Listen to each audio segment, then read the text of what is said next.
you don't need cable. I'm on YouTube, welcome to the hood table. We travel locally, globally, been vocally. You don't really want to miss out on these conversations. Just joke a little, laugh a little, get that one nigga sizzle with your glass a little, expose current events, talk trash a little. You never know, these opinions might flash a little. Get addicted to the content. Got opinions, why you don't like it, think you want to invite a bunch of friends watching in the house and your job parking lot before you clock it. They don't want to miss a second of this HD content. Everybody think they got something to say, so it's an open invitation, bring it to the table. But if you come whack, just know we ain't buying in. We gon' probably turn it back and say something, try again. Yeah, welcome to the hood table. You don't need Netflix, you don't need cable. Yeah, welcome to the hood table. You don't need Netflix, you don't need cable.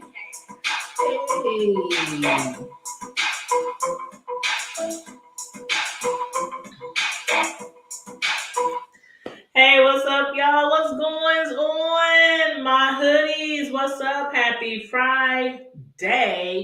It is May 20th, 2020, and it is Friday Night Live. And y'all know how we do. So I will be, of course, dropping the link down. Let me grab the link for the StreamYard. For those of you who might want to jump up on the StreamYard, let me make sure my Facebook is up, because sometimes I be forgetting. Got people watching on Facebook. Hey, what's up, Edward Douglas? What's up? Looking forward to interviewing you. Yes, Edward Douglas. Shout out to Edward on Facebook. I set up my our interview with your I don't know what you call her, press manager, or but yeah, me and her been emailing each other, so we got that set up. So looking forward to talking to you again. We done had Edward Douglas on here, y'all, like I think maybe 4 times. But yes, he is an author. He's also a music manager. Yes, he's an entrepreneur, girl. Mm-hmm.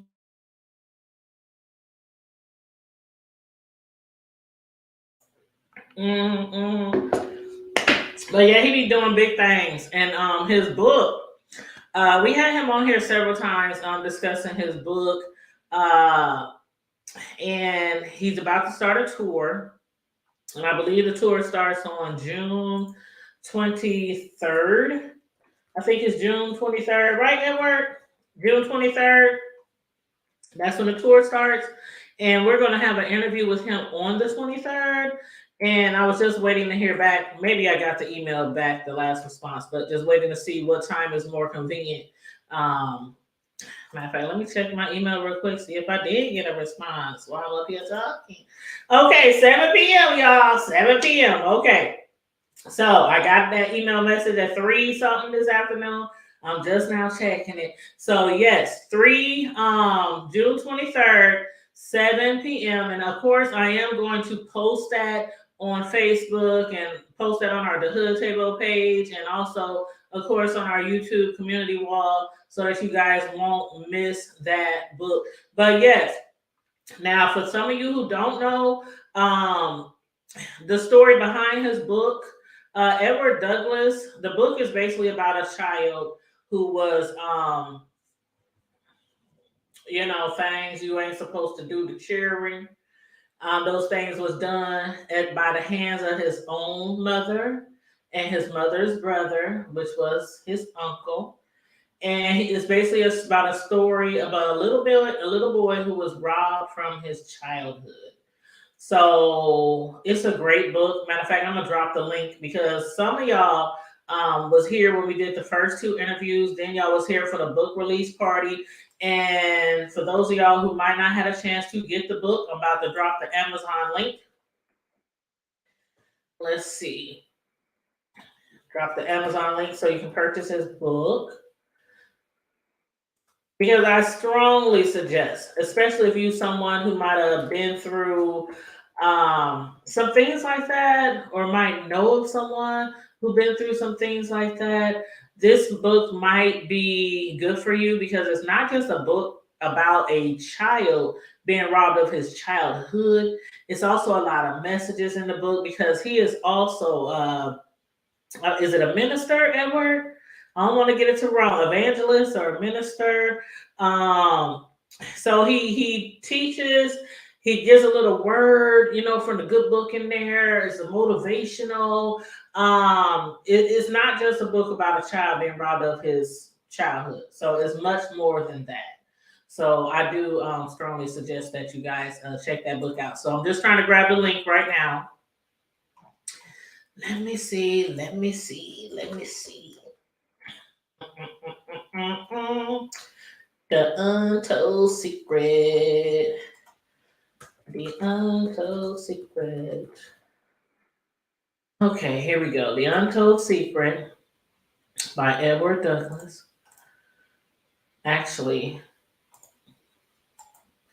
I always call him Edward, but the book says Douglas E. Hobson.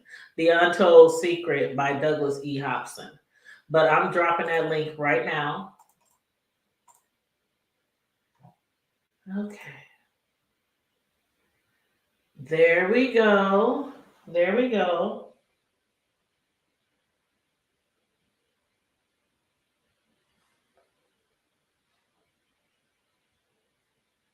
Okay, that's the link, y'all.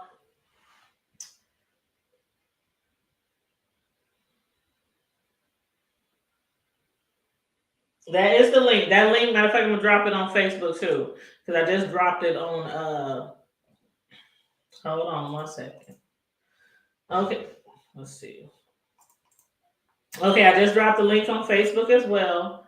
And I dropped it on YouTube. You said, and the movie is coming out. I will be dropping the Office poster. Oh, okay. Okay, the tour starts the 24th. Okay. And you said you're going to be dropping the poster off for the movie. See, that's what I really want to get into. Like, when is the movie coming out? Because this book is about to be a movie, and I know it is going to be amazing because the book was amazing. It is amazing, and I read the book, and I could not put the book down. It's called The Untold Secret, and I could not put the book down. It was, being someone who had some things done to me when I was a child as well. You know what I'm saying? And a lot of people I know. I mean, a lot of people I know. It just shocked me when I was growing up and after I became an adult, and I found out how many of my friends, my relatives, were touched. As children. And it's like, dang, it's really an epidemic in our community with that going on. And a lot of the times it's because people always want to sweep stuff under the rug. But we will definitely get into that when we have him back on our panel again, because we get all into that. And then we discuss, how he managed to cope through that, how he managed to cope as he got older, as he became an adult, as he became a father of his own, a husband of his own.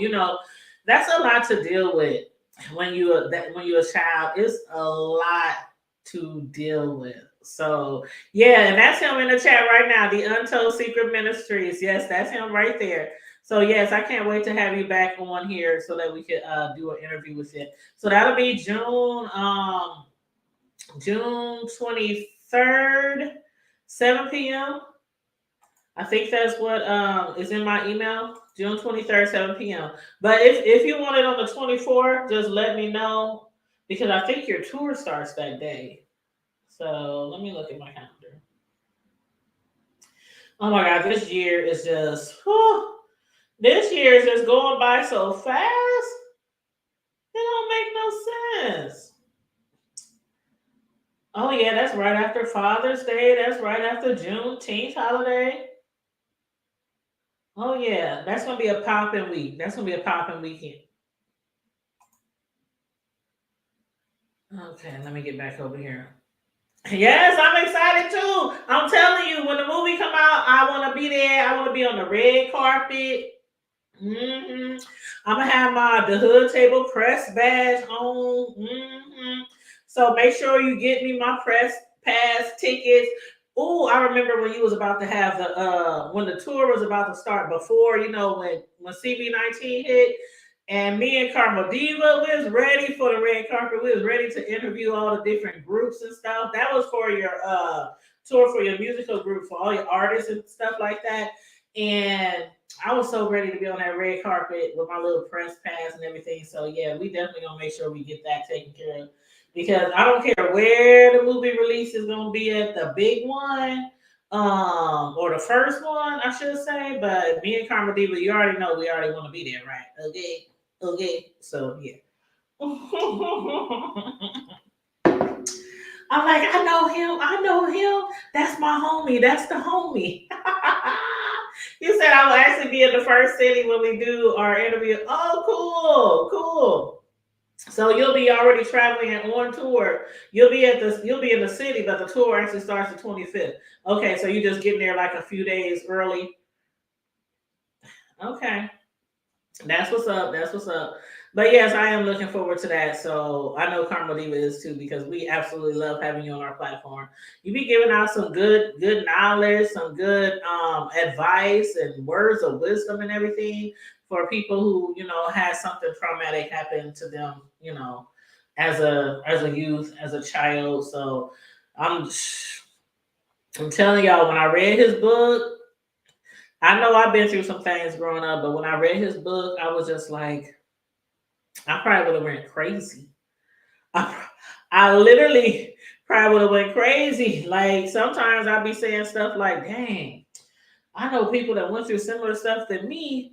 And I guess I'm just thankful, and I guess I'm just blessed because a lot of people who've been through similar stuff, they out there on the corner, they on drugs, they this, that, dead, in and out of jail, things like that. So, um, a lot of times the things that we go through as children can make or break us. Can make or break us. And I just have to say, but God. I just have to say, but God. And I know Edward probably feels the same way about what he went through, all the stuff that he talks about in his book. And again, it's called The Untold Secret. Some of y'all who've been following me for a minute, y'all done seen Edward on here on our show several times discussing his book, The Untold Secret, which is about a little boy who was robbed from his childhood at the hands of his mother and his uncle. So if y'all haven't read the book, get on that link. It's on Amazon, y'all. It's on Amazon. I put the link in here. So we got you, Edward. We got you. And again, we looking forward to having you on the show. So yes, but what else has been going on, y'all? I know I've been watching a little bit of the news, but not a lot of the news because your girl been busy, busy, busy. Matter of fact, I gotta work tomorrow morning. So I know some of y'all be trying to have me on Friday Night Live till 1, 2, 3 in the morning. And not tonight, because I'll have to get up early in the morning and put in some overtime. And I also got to work Sunday too. Yes, Sunday on God's day. It's a lot going on, y'all. It's a lot going on. We a little behind at work on my job, and the holiday weekend is coming up. Matter of fact, I'm gonna be grilling. I might go live that day, Memorial Day.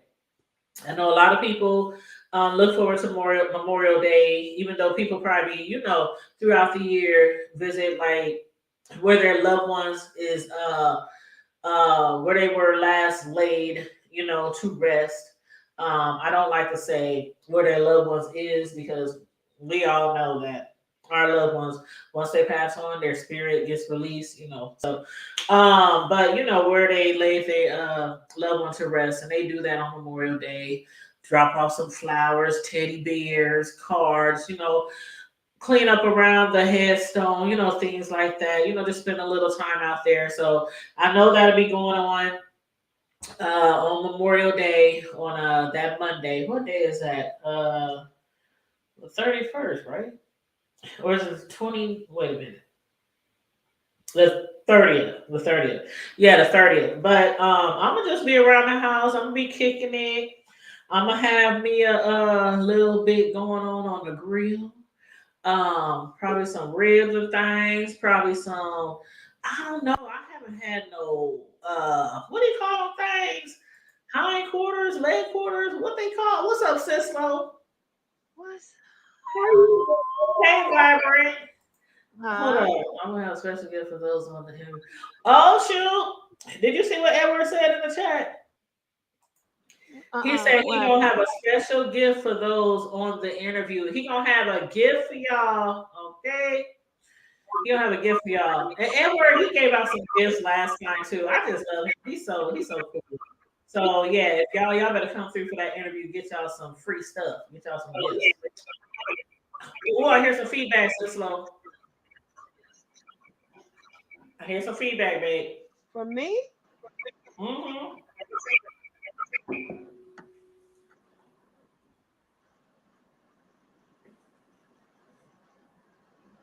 Hey, Vibrant. That Vibrant better? Low. Yes, yes. Is that better? Vibrant Low, you over, yeah, that's a lot better. Okay. Yeah. Vibrant Low, was you over at Carrie's house earlier? I think Carrie is still doing karaoke. And I had typed in the chat. I was just like, hey, how's everybody? You know, what's up? You know, my normal greeting. And she was like, come on the hood table. Come on, click the link so you can sing karaoke. I'm like, nah, my throat a little froggy. My throat a little froggy right now. But I'm going to send Sislo over there. I'm gonna say, Sis over there, you know what? You sound so much better. Are you doing better? Are you feeling better? Because last time you was feeling a little under the weather. I was it's my allergies. Like this season, Yeah. it's like, girl, I sound so froggy and I already know. the allergy medicine and that be over and out. You hear me? I already know, child. When I be sitting on my porch, just sitting outside on my front porch or sitting outside my back porch, I be having on my mask. I know people be looking at me crazy if they drive past, but because that grass be bothering me, the pollen count is really high. Yeah, and when everything starts budding and all that stuff, it's like that's when you know. Mm-hmm. Yes, but I'm enjoying this weather. I mean, we didn't had our really warm days, and we didn't have some, the chilly days. It's still springtime, so you don't know what you're gonna get from one day to the next. But I'm just enjoying just being outside, even if it's just sitting on my porch, or because last year in a new beautiful paradise. Sure. well, you know, girl. But I'm just saying, last year around this time, and the year before around this time, we was like secluded, like in the house. So this summer, I'm just looking forward to just, being out there in those streets, like, just enjoying the weather, just sucking up all the oxygen outside without, worry about somebody standing too close. Like, okay, I guess I still be sometimes like, dang, why y'all on my neck? But you know how we used to be standing in line, standing on that 6 foot apart sticker on the floor. If somebody got too close, you looking at them up and down like they show. Like, bro, if you don't get back, like Bishop Count Amaru. What he say, Count Amaru? What up, bro? What he say? Smoking something and praise all the Jesus. Jesus is in Lord. White, black, Korean, Japanese. Well, Did he say Mexican and Irish? All the Jesuses. There's only one. I swear he don't miss none. He don't miss none. He need a whole whooping. I know he do, bro. Sis Lo said you need a spanker. A whole whooping. A whole whooping. And she talking about like with the go outside and pick your own switch. Pick your own. Girl, I remember I came back with a little bitty piece of twig about long as your hand. Girl, when my mama got done laughing, she would have got 3. I know she was like, I know you ain't come back here with this little old switch. My old switch, I got something for you. Child. Child. I remember those days. Like, oh, okay, you wants to be a smart aleck. The switches usually came from my grandma though. Like my mom, trust and believe, we got spankings growing up, but when it comes to the switches and things like that, that was usually my grandma thing. She would have the switches; they would just be sitting around on the coffee table, on the end table, on the counter. She had switches like all around in her car. Like she had switches everywhere. You know how they say, wherever you show out, I'm gonna show out with you. Mhm. So my mom, she always had her little belt in her purse, but my grandma, she kept those switches everywhere. Oh, She child. had me a purse that you can take the strap off. Oh yeah, yeah, yeah. Mm. She had me a purse where you take the strap off. You go to acting up, I'm gonna tear you up right in here. I hate getting And if spankings. you Oh find my your god. people gonna take you with them when they done.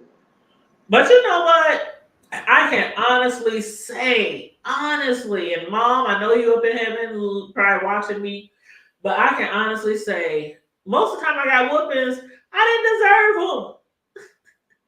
You said A you lot of times I would get in trouble because of something my little brothers did.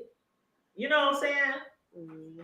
Or my little brothers would lie and say, "Poo did it. Poo did it. She did it." Okay. Or Come and she. get your butt whooped now, cause I know I'm you gonna like, girl, I would wait till my mom and dad leave the house. get one on layaway. Yeah, my brothers be fighting. I'm like, that's this for me. You give me a butt whooping. Shoot, the other day, I'm about to whoop your butt. But yeah, that was the good old days when kids actually were disciplined on a regular basis. Like these kids today, Girl, who was I talking about that too? God, huh? somebody talking about how you discipline your kids. You know what I'm saying? Like it don't have to just be whooping, Yeah, it but don't. It don't. it can be just being frank with them. Like, listen, you're not gonna talk to me like this or that, or you're not gonna do this or that. You're gonna listen and you're gonna be respectful. And if you don't, you're gonna pay the consequences, period. Man, I had one of those voices and tones Point blank and the period.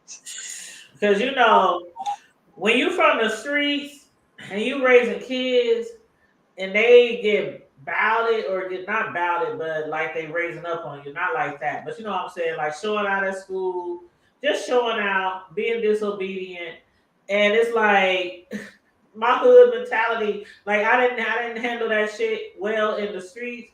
I didn't let nobody run over me in the streets. And it's like I have the same mentality with my kids. And I have boys. Like you cannot be lenient on no boys, raising no boys up in the hood when they got all the gangs around them, drugs around them, and all that kind of stuff. Shoot. My I would talk to them just like I was talking to somebody on the street. Sure would. my nephew was telling me, he was like, Auntie, you gotta stop babying that little grandson. I know you love him, but Auntie, stop spoiling that boy. Y'all the one make us not shit. And No, I'm I like, mean I got a grandbaby, and of course I love him to death. But my sons already know. I didn't already told him. Like y'all, ain't he ain't getting away with shit over here. mm-hmm. Like I don't care how many kids y'all have, they gonna trust, they gonna be disciplined by me. So don't send your kids over here if you don't want them disciplined. I was the same way before I had kids and after I started having kids, like with my friends and my cousins, and who might be like, "Hey, can you babysit?"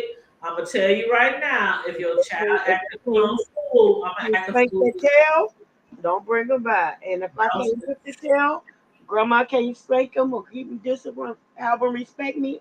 I can't buy summer clothes and winter clothes and birthday gifts and nothing else either.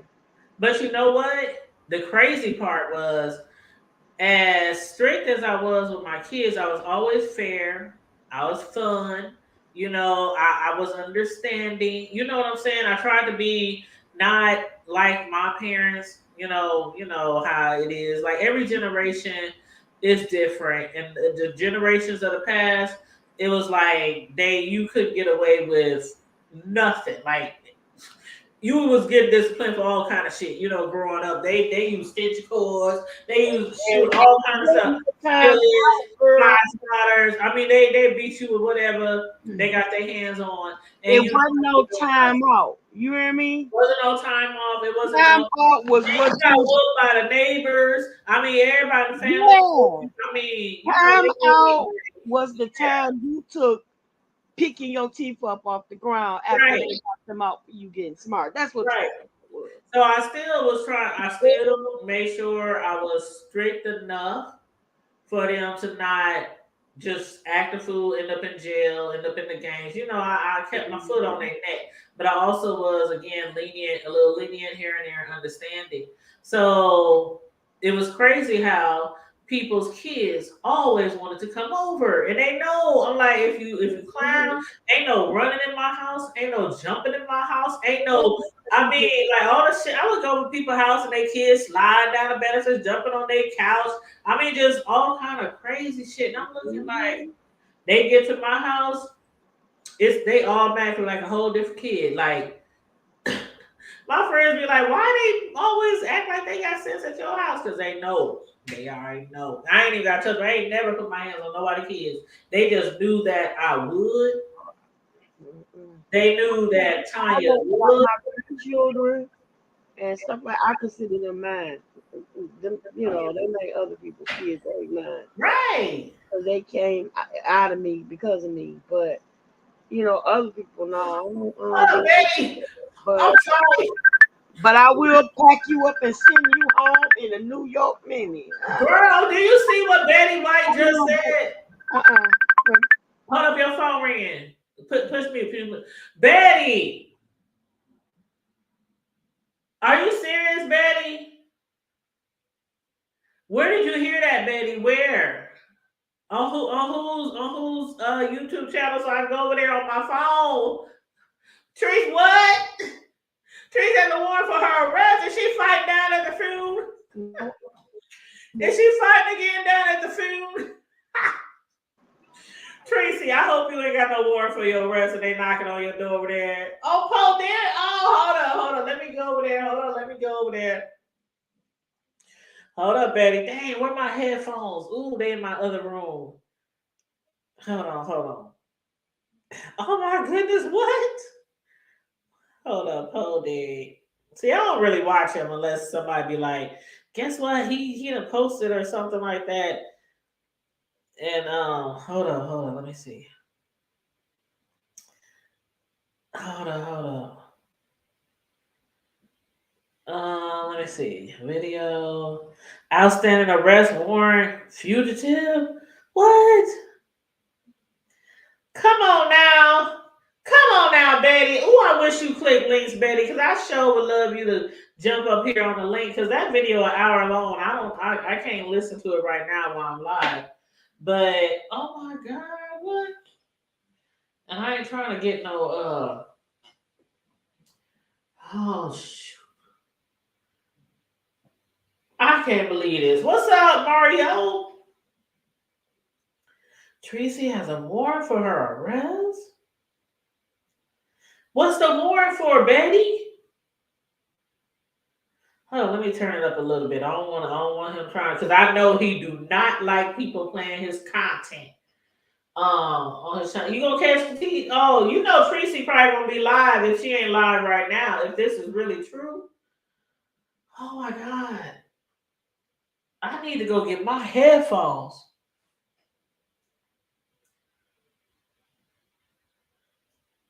Come on, Tracy. I know you ain't got no warrant down there. I got people looking for you. Let me see what I can hear.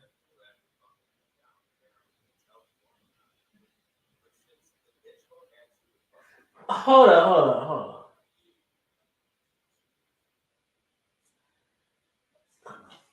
Oh, let me go. Y'all, I need to go get my headphones.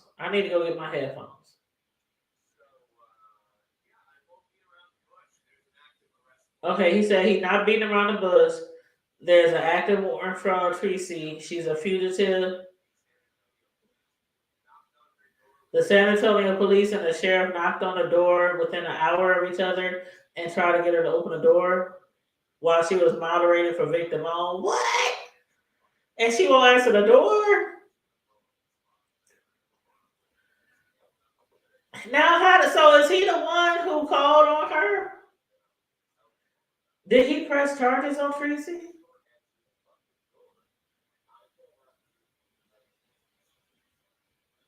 What?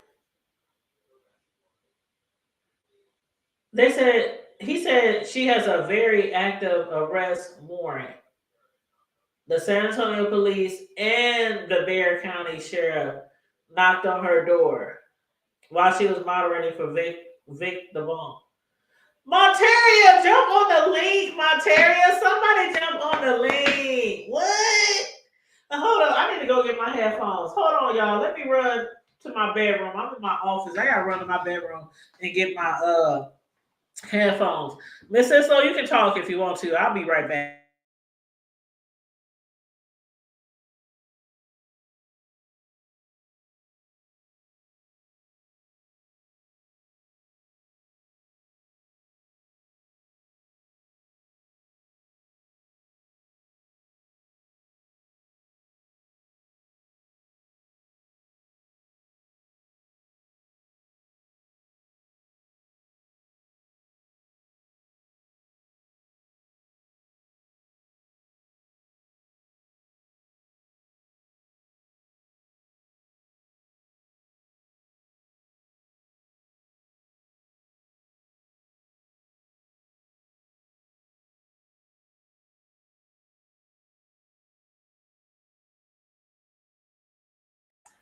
Y'all, I had to go get my headphones. Oh, I gotta listen to this shit. Hold up. Cause I'm sure ain't playing Mexico or what they call his ass. I'm sure not playing his stuff on my live. Cause I know he will strike your channel in a heartbeat. Let me see.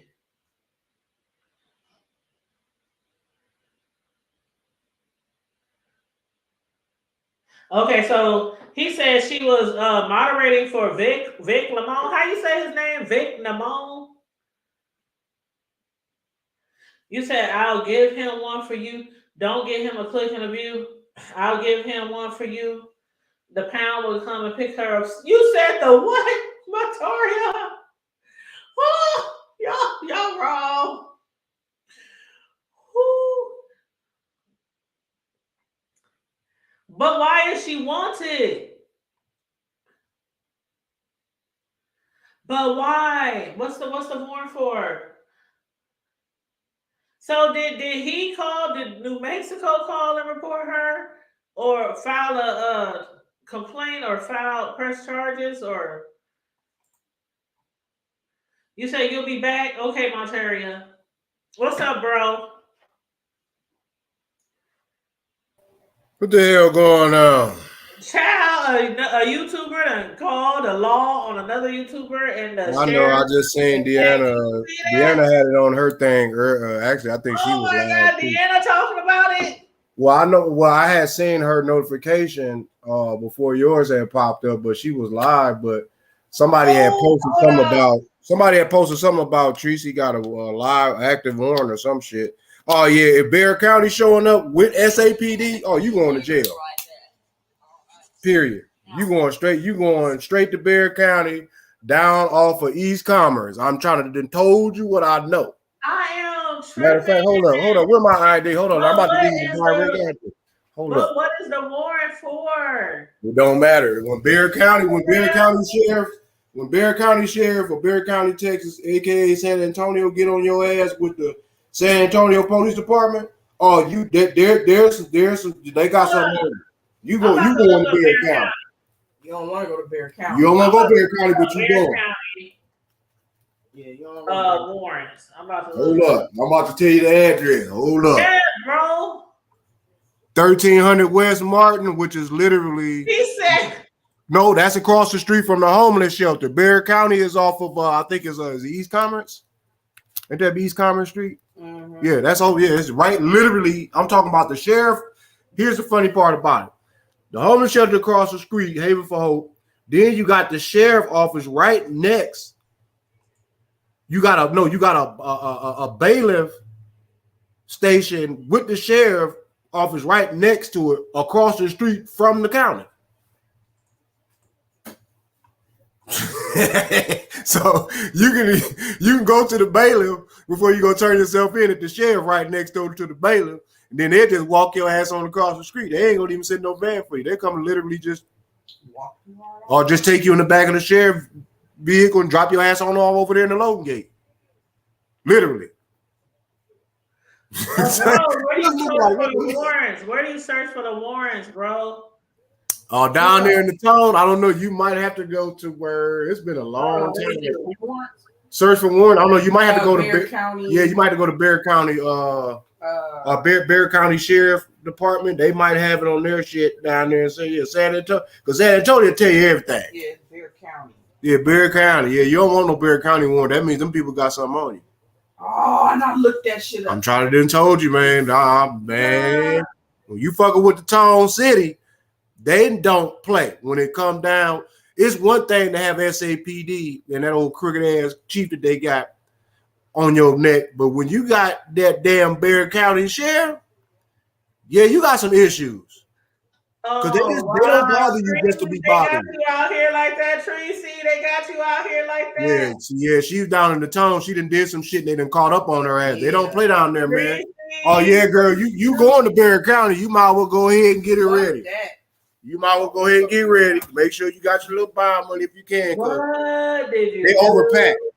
Bexar County can only hold so many, and back when we was there, shit, they had over 4,000 plus doggone inmates up in there. They can only hold for like maybe 1,500 to 2,000. Yeah, Bexar County is like stacked on stacked on stacked. Like, yeah, you going to Bexar County, you better be ready. You better be ready to try to hurry up and get the hell up out of there. Basically. Because if you don't, yeah, they're going to be on your ass. You're going to be on one of them flows. And no matter what color you is, you better stick with your own. I don't give a damn if the heifer that you just got done with, I don't give a damn if you just got done whooping her ass or she done stomped your teeth out your mouth. Y'all better be the best of friends when you go up in there. Because ain't none of that, oh, that's my home, that's my Mexican homegirl, oh, that's my white homegirl, oh, no, ain't none of that. None of that at all. And y'all can be neighbors and y'all can be like godparents to each other's kids. But you take your ass down there to Bexar County, no, it ain't nothing happening like that, Jack. You stick with your people, I stick with mine. We good when we get up out this motherfucker. Because if not, they're gonna mollywop your ass. Yeah, politics is real down there in the town, man. Real shit. Well, yeah, girl, she done did some shit, man, for them people to be up on you. Because like I said, Bexar County Sheriff Department, San Antonio, Texas, they don't just come and look for you with the regular police. You done did some shit, or somebody done lied, or that's fucked up if somebody lied on her. Because for them people to come and look for you, if they got evidence in an active warrant, yeah, somebody didn't turn somebody done did something. They done got something on you that can be called felony or some serious doggone criminal charges. Because you shouldn't have the sheriff and the police knocking on your door at the same time. Wow. That's just like that's just like if the police pull your ass over and you on a county road, or if you you may be in city limits, but say if you about to, if a sheriff show up on the scene, nah, people say, well, the police has more jurisdiction, per se, but nah, when that sheriff show up, when the sheriff show up, that's a whole total different jurisdiction. So they got, the sheriff runs the county. The sheriff can make the military and the feds turn around at the doggone county line. They bet. Bexar. Yeah, they bet. I always call it Bexar County. Yeah, but it's Bexar, unfortunately. It's Bexar County, yeah. Yeah, it's Bexar. Bexar. That's what I thought it was until they said, no, it's Bexar County. I'm like, where the fuck is a bear at? That's what I'm like. Why they call it Bexar County? Yeah, they like, no, Mr. Antonio, it's Bexar, man. It's been like that for ages, brother. I said, wow, really? So Bexar is Bexar. Well, yeah, they ain't playing. If they coming for you, they got something on you. They don't just come up for you just to be just because they done been up under too much scrutiny over the years of killing folks, doing all kind of stuff. So now they had to be up on their best behavior. So if San Antonio Police Department coming to get you, yeah, they got something on you. But if Bexar County Sheriff show up, yeah, there's something that's is about to get real ugly. Like some you about to get some federal, some state charges, some county charge. The county prosecutor about to get on your ass. And the county prosecutor and the city prosecutor down in Bexar County work hand in hand. They don't fuck around. Child, I'm still trying to find. It's all these Bexar County things.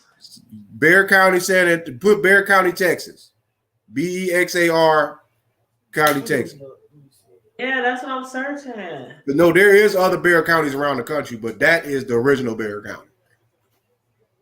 Okay. Yeah, San Antonio. I said, yeah, Bexar, yeah, it's Bexar County Sheriff Department. BC. I'm trying to remember. Okay. I got to text my daughter. She probably would know her brother used to be a goddamn beat. She don't know. Well, I know that. Let me ask. Oh shit! Sister lady know. said that. Damn. So she said, so girl, they got a warrant out for she doxed Betty. Oh wow. Ooh, Betty, she doxed you? Oh yeah. And if she did that, then yes, they coming for your ass, girl. Ain't no moderating. You better moderate your ass on down to East Commerce, girl. Cause they ain't gonna play with you. No, Bexar County will put you in a box. That's real shit. So in other words, somebody pressed charges. Yeah, well, they had to. Bexar County took that shit up. You goddamn right, and they want their money. They want somebody got to pay. Be a felony offense. Yeah, somebody got to pay. You down in Tejas. You can't be fucking around like that with these people like that. These people, this is their own world. No, they don't like government intrusion. But when you break the law, there's two laws down here in Texas. It's the constitutional common right law, common law, constitutional law, supreme law of the land, and then there's Texas law. But they might not actually show that the law. Well, they might have took it down because a lot of folks be, they I don't think Bexar County ever had it. Bullshit. You can pull up if you had a warrant. I don't see why they was advertising that shit in the doggone my essay doggone newspaper, having that shit on the news. Talking about if you got, remember they used to have that shit taking out the whole back page of the doggone newspaper. If your name is up on here, or if you got a warrant, go to your local thing that warrant roundup shit to give you a chance to take care of before they round your ass up. But they didn't have your name in that shit. So. You muted, sis. Oh, my bad. I looked for you said it's called the roundup, right? Hey y'all, I'm sorry. Hold on, sis. No, you said the roundup. No, I said hold up. Because there's a website that says Bexar County arrest warrant search. Texas warrant roundup.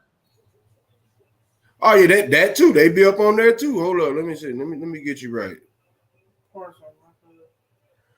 Ooh, child, Tracy. You gotta understand that's the fifth sixth largest city in the country, so it's heavy.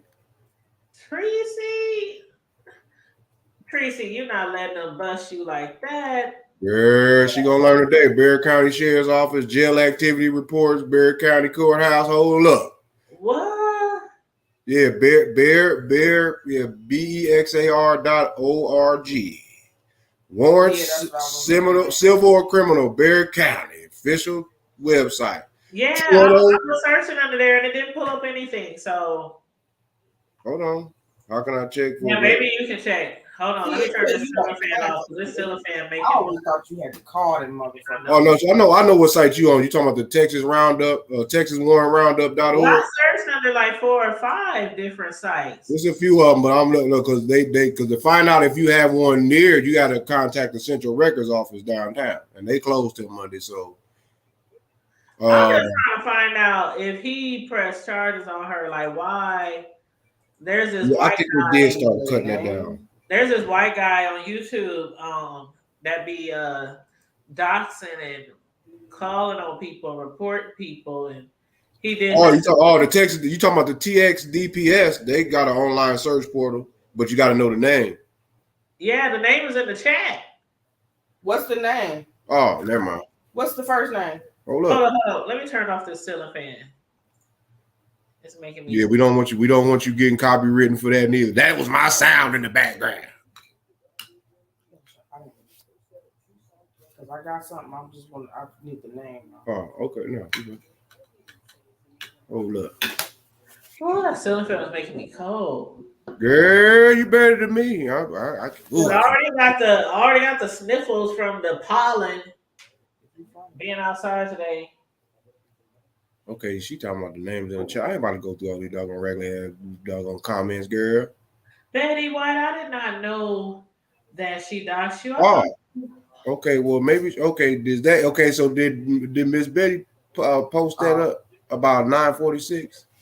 Yeah. You gotta say, okay, that's all. I just want to know. I don't want to call nobody name because I don't need y'all. He called out my name because I ain't the one. I ain't Berry County in SAPD. I ain't gonna come knock on your door for no more. Child. Shit, you gonna learn today. Sislo, why you ain't been keeping us up with the tea? Because Sislo been on her own tea. She ain't paying no attention now. Hold on, I'm about to text Deanna. If you don't cut it out. Speaking of which, sis, I'm about to text not to deviate from the subject, but why I hear that dusty ass nigga told the family that girl was buried about 100 feet deep. I know. Oh, that's what I was gonna ask Miss Sislo. Because I saw a report. I think she sent me the link.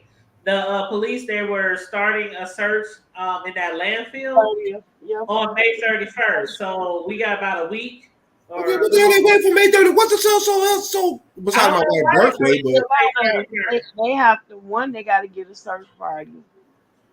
Two, they got to get everything prepared in order for it to be able to, for people to be able to get out there to search. Because this is a landfill full of garbage. So they're going to have to create openings and pathways and then they got to shut up. Sorry. Hold on. Let me cuss this man out. Hold on, y'all. That's her My man, bad. y'all. That's her man. My grandson, the damn dog. But yeah, they said they're going to start searching for her body in the landfill on May 31st. So he said she's how many feet deep? From my understanding, mom was saying it was 100. They talking about up to 100 feet deep because she's probably up under piles and piles and piles ever since, Yeah, because it's been a long time. Yeah, and it's not hard to get up under that much deep because I worked at a landfill before. Let me tell you, landfills are mounds. Yeah. Well, if she was last seen on January 4th, that's what it'll be 5 months altogether by the 31st of May when they start searching. So that's 5 months of trash buildup. Yeah, and when you're in the city, sis, you're talking about where's that happening up there, sis? Detroit? What up, Mario? Mario, jump on the link. Sis, did that happen up there in Michigan? You said Detroit, right? Yeah. Oh man, you talking about one of the biggest cities in the country? It ain't nothing to get. It ain't nothing to get them 100 plus feet worth of trash in a matter of about 6 months? Shit. Mario, if you can't jump on the link, send me the link to where you searched and got the information. Send it to my Facebook inbox. If you can't jump on the link and tell us what it says. All them juices and berries running through Lake Michigan. He said I got a little info, not what her charges are, but it is an active warrant. She's still going to jail. What? I just want to know what it's for. I'm trying to see if that white dude pressed charges on her or if it's like I said, if them damn Bear County, Texas boys is on your neck, that's like having the Rangers on your ass. If the Rangers is on you, they gonna work with the local PD and the local sheriff department. You ain't getting there. There's only one person right now that's been successfully been away for over 8 days, and he got the whole Leon County, Texas, on lockdown. He didn't escape. He had a life sentence and all that, but he stabbed the bus driver, and got away. So they've been trying to search and find this dude for 8 days straight, and they still can't find this dude. Because he did a hit for the cartel some years ago, a handful back in the early 2000s. Killed a dude over a $40,000 debt owed. So they was about to get ready to transfer him, and somehow, some way, he miraculously got loose and got the jug in and stabbed the driver. And he, they've been trying to get this dude, and they cannot find him, and they got the whole county on spook. And it's a county over from ours, Leon County. That's to the east. Brazos. But yeah, girl, you got a warrant down here. Yeah, they will advertise that shit on the website and all that. And if you they'll let you check it and everything. If you do, can you take care of it? Well, if you can't get past, well, if we catch you, if we stop you, you going to jail. We're gonna process you. If you come down here and turn yourself in, it's most likely a signature, a book, pay you a little whatever percentage, and set you a court date. Other than that, no, you going to jail. Betty said allegedly she never leaves her house, so they know where she's at. Oh, well, she asked out. She gonna come out. You got to come outside. Mo 3 said it best. They're scared to come outside. Why she don't never leave the house? Well, she gonna learn that day because they gonna be up on her, and when they ain't gonna worry about, they gonna leave because they eventually gonna find out what kind of ride she's rolling, and then they gonna run her shit through. Because it's gonna be in the doggone system, the database, the police database. Like, look out for this car or this. When they see it, they gonna rip, and she gonna be crying. And I don't want to go to jail. Well, too bad, it's active. Gotta go. Because for you to never leave your house, why they showing up to you? Are they doing a welfare check? But I'm just trying to think, what kind of warrant could? Oh yeah, and they will kick y'all. Yeah. Y'all think OPD is bad. Shit. Or you might have to check the Bexar County Sheriff's Office. Yeah, like I said. They got a website? You gotta call them. When it comes to Popos. That's what I'm saying. They always want you to call. Well, because they want to make sure they're gonna take your ass to jail. They was gonna make sure your goofy ass ain't got no warrant. If I ever have a warrant out for my arrest, y'all know that what I did was unprofessional. And it had to do with something with me defending myself. I ain't turning you in, sis. You can run since you got all lot of places if you need to come hide. I got you. Ain't shit, man. Like, for real, if I ever have a warrant out for my arrest or be wanted by police, it's gonna be from jail. It was like my life or theirs. It was like fight or flight. It was like, I'm gonna get me type of shit. No, folks gotta understand. No, you stay east. Yeah, when you get ready to try to go to Houston or San Antonio or Austin, yeah, you stay south. When you get to Dallas, you stay coming south. Don't never go west. Because it's going to take you over towards Fort Worth. Then you're going to come down back to 35. No. Well, I don't know what you did, Tracy Greer, but you going to jail. Be taken down right now to the jail for my mugshot. I'll put on some makeup too.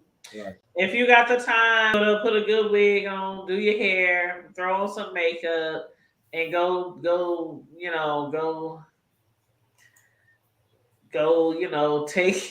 take your mugshot pic, I guess. I don't know what to say.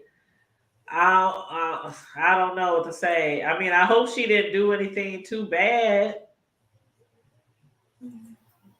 I just hope she didn't do anything too bad. She probably put in work for the set. I don't know. I don't know. This is crazy. Y'all. This is crazy. Sislo, are you hearing this? I'm hearing all too much.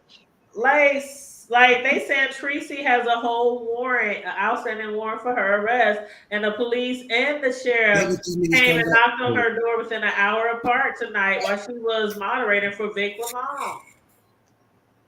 And she wouldn't come to the door. Didn't come back. Yeah.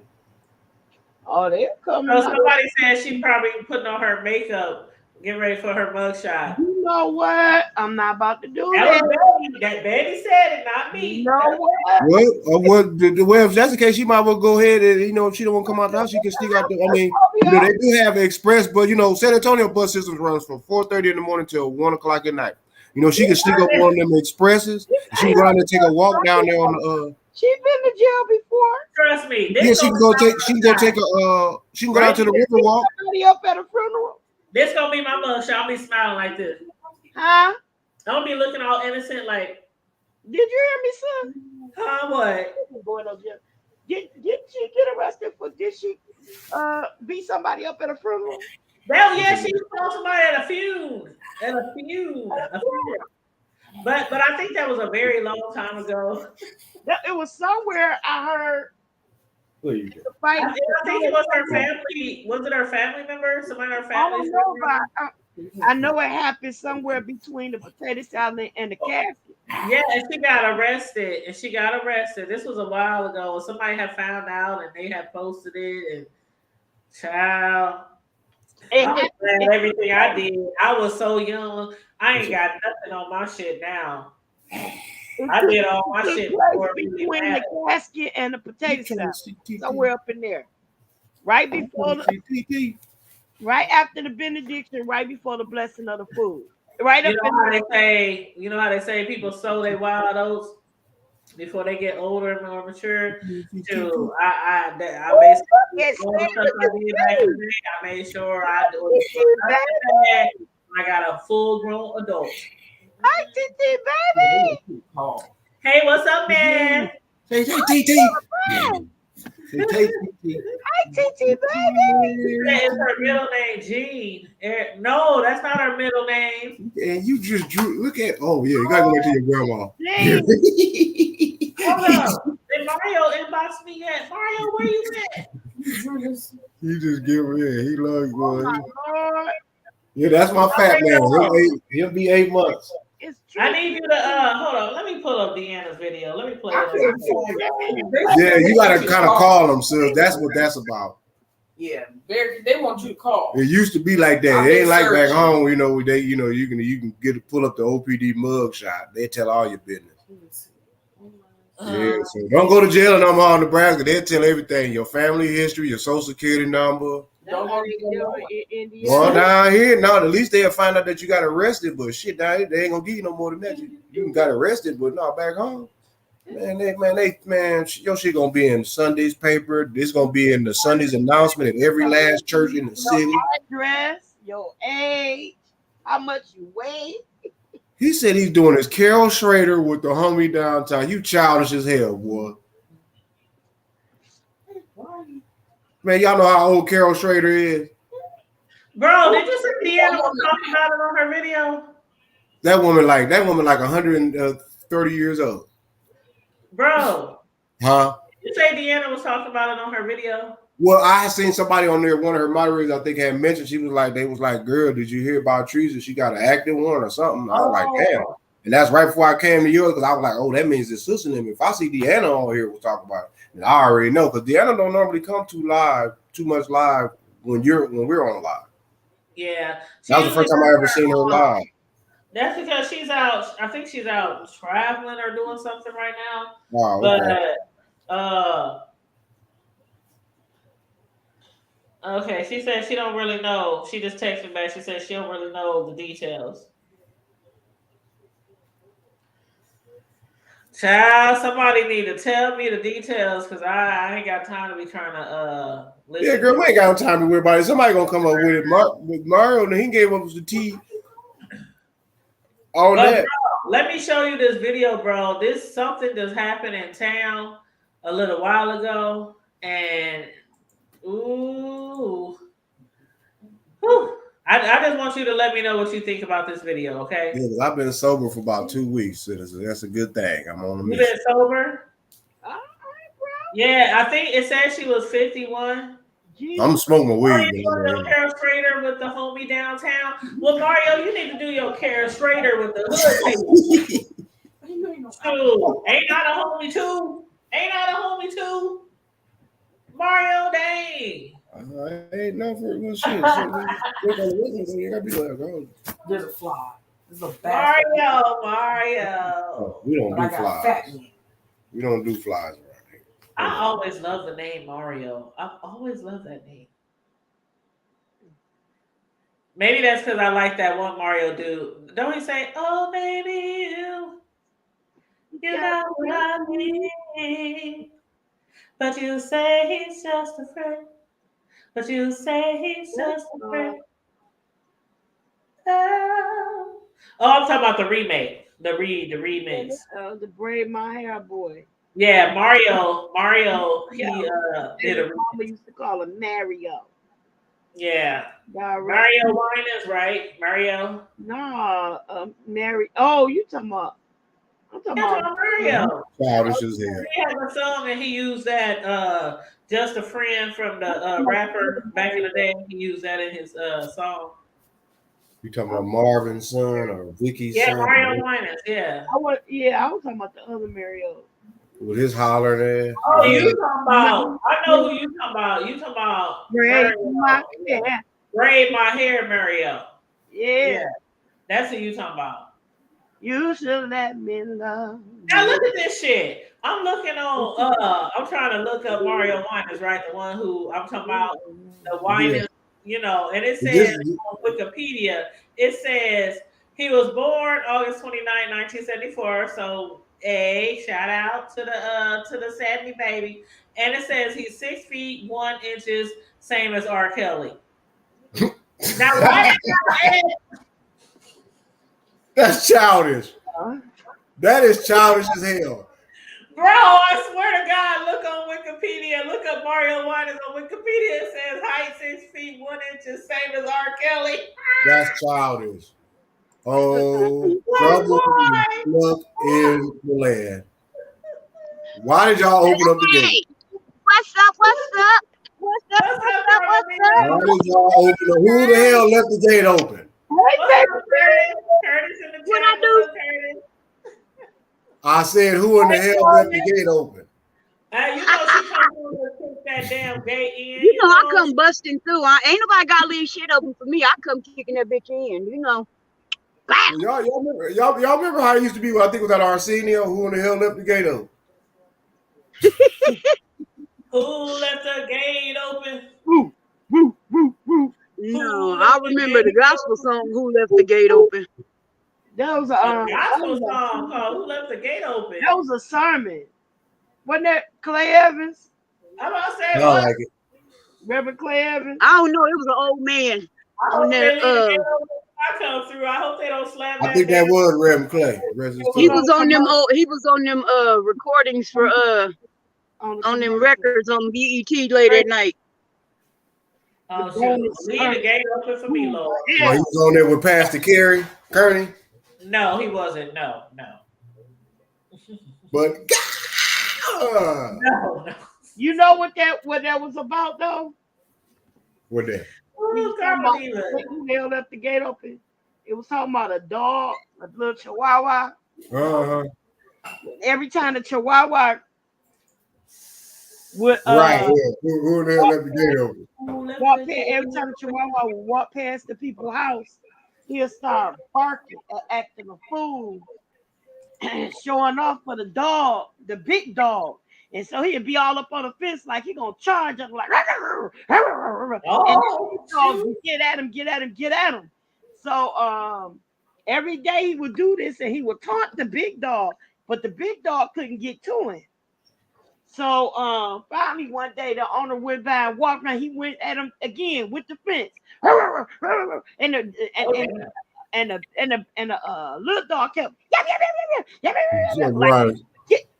So when they kept barking, walking down the fence, somebody left that gate open.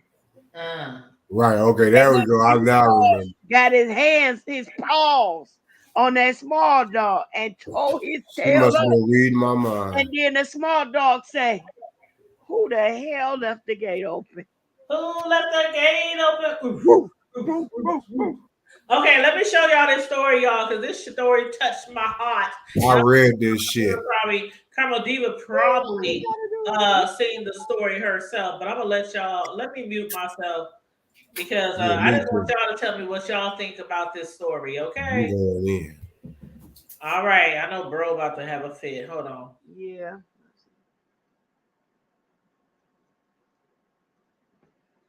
If you can get that new car volume up, it makes it all work. Then you keep all your dealer dividends. That's tell you.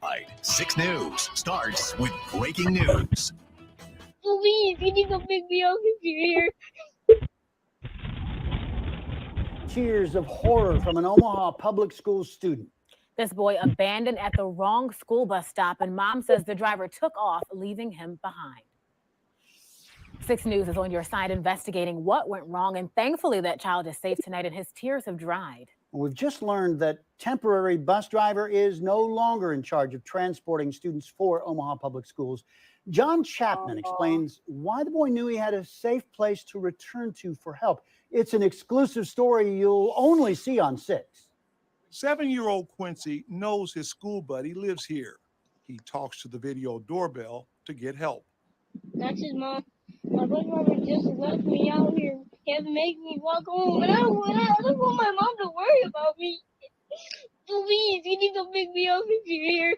Madison Bilston was home. She tells us she had just arrived 5 minutes earlier. At first, I didn't know what it was. I'm not used to my doorbell ringing, so I waited a minute, and then all of a sudden, I just heard crying. I ran up the stairs from my basement, and I looked, and I saw Quincy out there, and I know him because he used to live next door. You can see Quincy's relief when Madison answers the door. He tells her his story. The bus driver didn't know where he lived, so he just dropped him off. At the time that he got to my house, I think it was 98 degrees outside. He was so sweaty. He was disoriented. He thought he was never going to get home. Madison called the child's parents. His dad was there in minutes to pick him up. His dad told me that when he got in the car, he said to his dad, "Dad, I thought I was lost. I didn't know where I was at. I didn't know if I would find you guys again." Quincy's parents are upset about the way the bus driver handled the situation. Just like any other sane adult in this world would make sure that a child gets home safely. And if a 7-year-old child is telling you that they don't know where they are, what's first instinct? To figure out that for them. Michaela Walker says the school called to tell her there was an issue with her son's bus and they were sending a substitute. Michaela says she called later and they told her the bus had just left the school. Then she got a call from Madison. And she was hysterical. I could hear Quincy, he was hysterical. And I was just like, what's going on? My bus driver just let me fuck off. I was shaking. Like, I was so mad. I cried. I think I was mad and I was sad at the same time. Michaela says the top OPS official talked to her about her concerns. And they have sympathized with me. Like I said, the superintendent called me personally and, said, she apologized and they're working on it. And I went to student transportation today and they said they're investigating it. My main point of doing all of this is just to make sure that something is done. I feel like every bus driver needs to go through some type of training or something to make sure that this doesn't happen to another child. On your side in Omaha, I'm John Chapman, 6 News. Oh my God. When I saw that story, bro, y'all might have seen my Facebook post, but when I posted that on Facebook, I shared the video on Facebook and I said, this just broke me down. I was crying. I was so like, you mean to tell me you didn't know where the damn kid lived, but you was just like, I'm going to drop you off here? And it was 90. Exactly. It was 90-something degrees outside. The driver wouldn't even have a chance. I mean, That driver would have had an ass whooping that was so bad. see, my thing is, He wouldn't have made it to the medical center. if you are this is what I would put in place. This is what I would put in place. There's Deanna. Hey, Deanna. Yeah, I'm trying to reach my girl Deanna. Deanna, you're going to have to jump on the link. I know you might be out there doing some things. So if you're too busy, Deanna, I understand. But I sure was trying to get you up on the link. But yeah, go ahead, Miss Cisco. Sorry. Okay, so this is what I would put in place. I would. Whenever you are a substitute driver, and this is not your regular route, they need to have the route and the names of each one of those students that ride that route. And when they get to a stop, they need to do a departing attendance kind of like, okay, this is from my roster, Deanna Irvin, Tanya Hood Table, brother Smoke It All Up. And this is your stop. this is your stop. Make sure, just the same way I called your name, get in line in the middle, exit off the bus to make sure that they get off at the right stop. Something like that. Put it in place with substitute drivers. But don't just get up and be like, get off. I don't know where you're going, but you got to get the heck out of here. Same last call at the rodeo. He sure did him like Martin. I don't know where you're going to go, but you got to get the hell up out of here. Exactly. You can't do that to no baby. That poor baby was scared. And you know, something like that happened to my thank God. Because that child could have that happened to my son when he was a baby. And I say I went through the motion, and it was, you know, when it got dark early, you know, in the wintertime, like the fall. My baby did not get home yet, and it's okay. Oh, you know, I pitched a holy fit. I made them motherfuckers patch me into the bus and told them, if you don't get my child here, I will meet you, and I'm gonna beat your ass. Cause I want to know where my child is. Why is my child not home yet? I'm gonna pop your ass. I'm telling you that bus story. Well, I used to drive, you know, when they used to have the vans, I used to drive the vans, the school vans for the special, what do they call them these days? Because I want to be politically Special needs. Okay, they're challenged. So, yeah, I don't want to. They're called special needs. Yeah, okay, so I drove that van, and there were times where I had to there's a lot of feedback, Carl. You had a lot of feedback. I'm sorry, I'm driving. But they call helmet wearers and lip and window lickers. Yeah, I don't like to. Yeah, that's politically. I'm gonna need you to fix your static, sis. Because yes, it's pretty bad. But I used to drive the van. I'm gonna mute her because it's pretty bad. But I used to drive the vans and for the special needs, and there was times where they needed me to do like a maybe you know how they do the sick runs around noon. If you ride home on a school bus, you might have rode home on the sick bus, and the sick bus would come around like 1 o'clock. 12 o'clock to take kids home who might be sick in a nurse's office.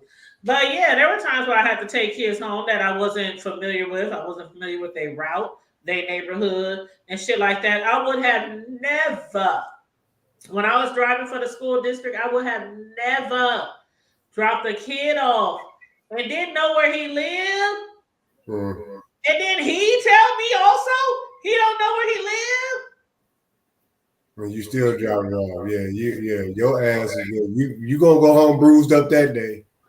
Now, mind you, bro, you know we from the hood, we from the streets, so we know Omaha pretty well. So I could have been dropped off 3-4 miles from my house, and I find my way home because we used to right. You know, we walked everywhere back in the day, so you hood to hood to hood. So I would have found my way home, but it don't matter if I know how to get home. What matters is you didn't know where I live, so you dropped me off anywhere talking about find your way home. I would have, oh my God, see, it would have been a whole different, you know how that girl was just on the news? Talking about, oh yeah, and I called the school district, and then I would have been like, you know how they be talking about black folks showing their ass out on the news? Oh yeah, she would have been well with me all day. That would have been me all day. You'd had a well whooped ass. See, she held it in really good because I know she was mad and I know she was hurt. And when you see your child crying on somebody else's porch in their ring camera saying, I don't know where to go, please somebody answer the door. They just dropped me off, call my mom. Like temporary insanity. What if that lady no longer lived there? Right. Because he went to her house because he used to live on that block. So he recognized her house. But what if it was somebody, what if it was a crazy trafficker or well, yeah, that's what I'm saying. Just like, okay, old boy is still missing, right? The boy from Papillion. From La Vista Carmelita, what's his name? Brian. Oh wow. You talking about the boy that the autistic boy or whatever? He's still missing. They just at the lake the other day. He's still missing. You told the boy that walked off, they said he walked off or he never made it home? The one he walked away from his school, they said the last time somebody saw him was in front of his apartment building after he walked away from the school. Thank you, bro. Thank you, Mario. He said Ryan Larson, that's his name. He walked away from school. The last time they saw him like in the neighborhood on like store or street cameras or something. Oh, The yeah, last he time bad. they saw him was in front of his building on camera, and they ain't seen him from there. And I truly think me and Karma Diva have talked about this before. There's somebody that know him. In that apartment building. It's somebody that knew him, or he knew them, or he trusted them enough to know. And there's somebody that knew him. Most victims know their Yep, they're missing a year. The violators are their attackers. Mm-hmm. Most, not all, but most. Yep. A high percentage of the time. I ain't gonna say the percentage because I don't know the exact number. But a high percentage of the time it's your family member, your neighbor, your coach, your teacher, your mailman. I mean, it's like people that you trust.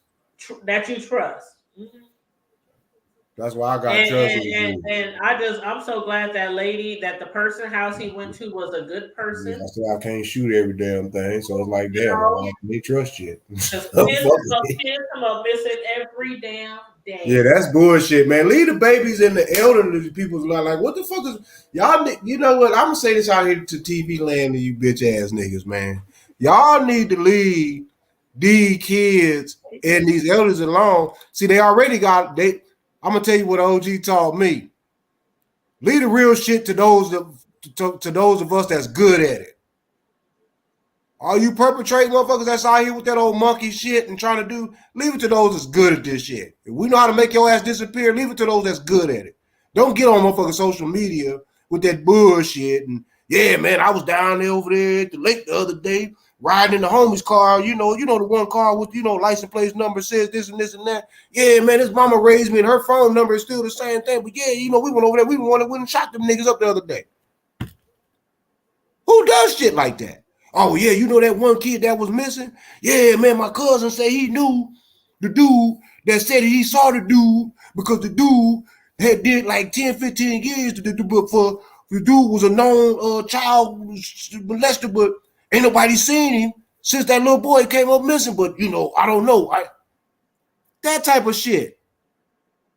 Like, man, leave the kids. I'm just saying, who in their right, like the mother said, who in their right mind would just be like, oh, well, find your way home. Now, this is their side of the story. This is the side of the story from the neighbor who lived in the old neighborhood where the little boy was. Thank God he recognized her house. But we ain't really heard anything else from the school bus district or anything like that. You ain't gonna hear nothing else from him. It seems pretty cut and dry, right? It seems pretty cut and dry. The little boy said he told the driver he didn't know where he was. Right. And what's the name of y'all? Because it used to be called Laidlaw. What's the name of that funky ass doggone thing? Yeah, it used to be called Laidlaw, first student. First student, that's it. Mario. It used to be Mayflower. Remember it was Mayflower, then it was Laidlaw. Right, because Mayflower they had the big ass. But my point is, go ahead, sis. Go ahead, Karma Diva. She said, but her point something. Oh, I'm sorry. I was saying that was his story from the jump. Yeah. He told his story from the jump on that video. Yeah. So anything else that comes afterwards is something somebody done made up. Because that little boy, when that woman opened the door, told her everything. And he didn't even know she was home. He didn't even know. He said, if you're here, please call my mommy if you're here. He didn't even know she was home. She just happened to just got home. Right. She said, I got home 10 minutes ago. I just happened to be here. And she said it was 94 degrees outside. And he was it was 98. She said almost 100 degrees. And that's not the heat index. Disoriented. Right. And I would have been cussing. I would have been on the news like, do y'all really want me on this news? Bro, you always talking about when I come on, there's trouble in the land. Oh, it would have been smoke in the city. And Girl, every wait, neighbor would have seen me whooping that woman's ass I or know. whoever that bus driver was. All He up would through have got that his ass, neighborhood. corner his ass, and whoop. I'm talking about Rolling my way. make him pucker up every time he see you. Okay. They would have had Okay, it trouble was- on channel. What channel was that? Channel 6. The what's the people that handles the news story to make sure they don't say certain things on they. They're like cut it. Look, my whole conversation with him would have been bleep, bleep, bleep, bleep, bleep. Yeah, 'cause I would have been going off. Like where that? Oh God. You know, and you know how we in from the O2. We find out who what driver was. Yeah, you bitch ass nigga. I know your fan. I know you nigga. When I see you, I'm gonna beat your ass when I see you and catch you at the club. Because I know that's what club you be hanging out at. I saw your punk ass the other damn day. Can't wait to see your bitch ass. I'm gonna beat your My ass. kid outside walking around. You better Disoriented. It's almost 100 degrees. They said he was disoriented. The boy was And thirsty. sweaty. The boy was hot. The boy was sweaty. Yeah, that's gonna Like, make me livid. That's what and shit. I mean, even if it was a cooler day, I don't give a damn. You just don't drop nobody kid off, and they tell you. 7-year-old. That baby 7. He's 7. It ain't like he know the damn streets Yeah, in on he's the road. 7. He's 7. He don't know the streets around here. Bro, this pissing me And off. again, mind you, I at that age, I knew damn near everywhere in North Omaha because we moved. Like by the time I was in 3rd grade, I had already went to 3 different grade schools in North Oh, Omaha. damn. So I could have found. I'm sure I could have found my way home. But it's just the principle. That little boy told you. He told you. I don't know where I am. But it had to be a driver who was just ready to go home, Right. ready to clock out, ready to end their shift. Get off that hot ass bus That's what it was. and go home. And the same type of shit that just happened is just like how they be leaving kids on the bus. Not like, okay, when I used to drive the vans for the special needs, I was taught, and even if you're on the big yellow bus, they was taught that you climb over the seats. Like you climb over the seats. You climb under the seats. Well, not climb under, but look under the seats. You open the back door to make sure ain't no kids on your bus. And we still see that shit all the time. Wasn't it last week, Carmen Diva, or 2 weeks ago, a little kid was left on the bus? Every damn year at the beginning of the year, it's always like 10 or 12 kids getting left on the bus. Or at the end of the year, because people are so anxious to get the fuck, school bus drivers, once that summer break hit, they off the clock unless they sign up for summer school. So I think people just be too in a rush, not paying attention. I don't know why this bus driver left that kid where they left that kid, but Ms. Hall is right. It was so hard to watch. I broke down when I saw that little boy crying on that porch. It pissed me He didn't know off. where to go. He didn't know nobody else's house. And I'm sure he probably was like, dang, mommy always taught me not to speak to strangers. I don't And wanna then do- you in when I'm sure he was. It looked like he was in one of them subdivisions where all the damn houses look alike. They all look alike. Cookie cutters. Yeah, them celebrity homes where everything is painted the same color. So it's just by the grace of God, this child knew this house. I always hated those type of neighborhoods. I mean, the houses be nice, but I don't want my house to look like every other fucking house. I always hated Right. that. Anyway. I mean, they can be built the same, but damn, do they all got to be the same color?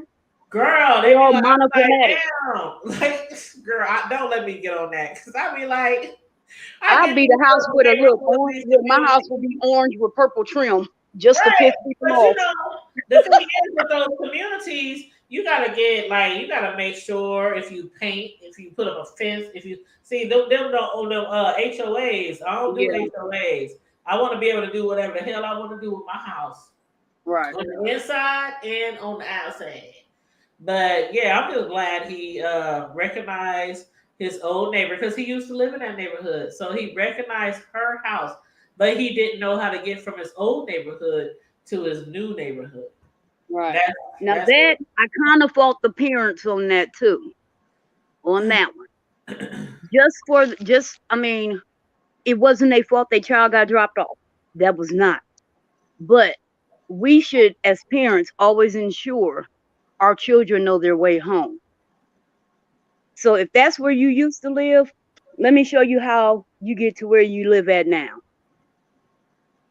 Because we see this all the time on the news. Well, I honestly never did that before. I mean, I would, okay, so if we were driving around, like, okay, I don't know, some of y'all parents, so y'all probably done it too, but we could be at the mall, we could be just anywhere, South Old, North Old, whatever. And I would ask my kids, we would play the game, like, tell me how to get home. And I would like, tell me which way should I go, right, left, straight? You know, so we played those games, you know, growing up. I mean, when they was growing up, and they be like, turn right, Mom. You know how you fake and be like, ain't we supposed to go this way? No, Mom, our house is this way. But I ain't never like showed my kids how to get to their new house from their old house. I ain't never did that. So I have. Maybe that's just me. Miss Hogg is right. You should put their address in a book bag. Like, what happened to putting stuff like that in their book bag? Like, Karma Diva, was you like me? When my kids were younger, I wrote their address. I wrote name, address, and my name in there. I wrote name, address, and my name in there. Right. On their book bags. I did that all the time, every year. Every single year, I put their address, my name, my phone number on their book bags. They stopped doing that because predators was using it to lure the kids. They were like, if they need their book bags or something, put it down or something like that, they would pick it up and get the address out of it or whatever. And I found out that was one of the ways that they were finding out where the kids were to lure them away from home. Well, they gotta find that one. They gotta find another way. Put it in their shoe. I don't know, but and that's just like, I know he's 7. And I know some people, like my kids didn't get cell phones until they turned 13. That was just mine. I know some people. I got Elijah one when he was about maybe 9 or 10, but that's because we were living on 60th Street and he was catching a bus from and going to Lothrop. Yeah. So because he was on that bus and because I wanted him to call me so I could be at that stop waiting on him. Right. When he got home. And see, it's different circumstances for each family. But yeah, I didn't get my cell phones till they turned 13. The oldest one 13, the second one 13. But I know if kids are like 7, 8, 9, 10, 11 or whatever, and they have to walk a long distance, or I'm the type of person who, if I was in that situation, my kids have to walk a long way home, I would probably give them a cell phone. Now, granted, it'll probably be the one where you can only call the police. Or you know how it's phone, you get the phones where you got like 4, 5 numbers programmed. Well, see, with Elijah, I bought him a little track phone, so he had minutes. Yeah, something like that. You know, something cheap where it's not just for them to just talk all day long to their friends. Right, but by the time program in there, they're gonna have a police number program in there. And that's about it. And by the time Baby Diva came along and started like walking to school, when Baby Diva started walking to school, hell, I mean, we lived 2 blocks from the school, but she was like, brother got a phone. So I was like, okay. Because, you know, with me being sick, there are times I can't get up and meet her. And it's certain situations. Like I said, it's certain situations for every family. I would never tell somebody, don't get your child a phone because I didn't get mine until 13. Every situation is different. Yeah. Like, you know, my kids, they were in daycare till they were like 12, till they aged out. So they always had a ride. And then once they aged out, then they had to either walk or catch the bus. So that's why I said once they turned like 13, that's when I got them cell phones. Because they have to be out there, you know, walking or catching buses and stuff like that. But my kids are blessed that I've always had a car. And even when my car may have been down or in the shop, my mama was there, my daddy, or somebody. I could call somebody and be like, hey, Go Yeah. pick up, my kid from Saratoga. Although my kids ain't never went to Saratoga, but Well, just mine used to go to Saratoga, and I always had a car too, but I always I went worked to a job or Saratoga. two, so they were in daycare. But so I always had a car too. But I just, hey, you going to daycare? Shoot, they gonna pick you up. They gonna take you to school. They gonna pick you up from school and take you to the Boys and Girls Club. Then I'll pick you up from the Boys and Girls Club when I get off of work. So yeah. Oh no, Mario. Mario said I had to get mine on early because of the weirdos that. Yeah, and see, that's what I'm saying. Every situation is different. If you feel like your kid is 5 or 6 or 7 or 8 and you think they need a cell phone, by all means, get them a cell phone. Because my sons are telling me today, Adrian, he's 25, and he's like, Mom, you're a worry wart for my son, just like you used to be for us. I'm like, and you better tell your son's mother how it goes down.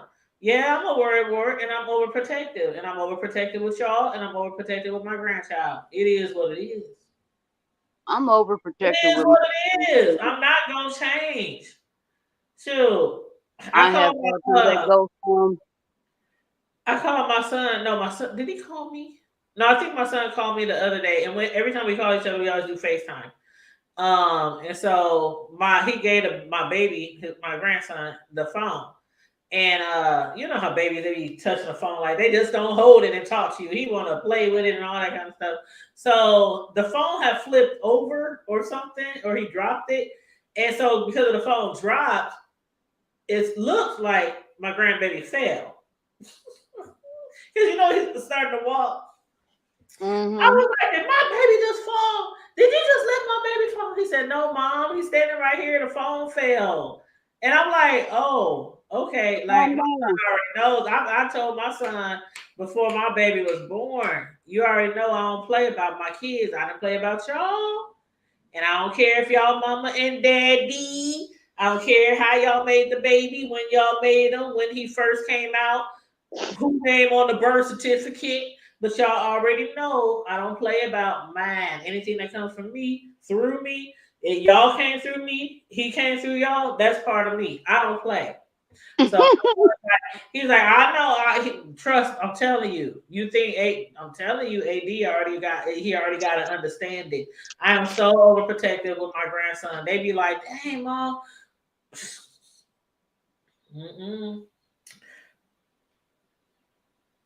It is what it is. And I told Cam, I said, you better get ready. He's like, so you just ain't gonna be like that with the firstborn grandchild? No. Was I just like that with my firstborn son? Well, my mama damn sure was like that. She was like that with every one of her grandkids. Thank you. Yeah, my niece don't even live here, and she was still like that. It was like, that girl don't even live here.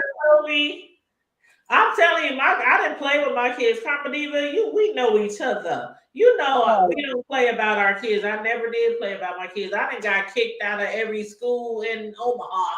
I didn't go to no basketball game, nothing.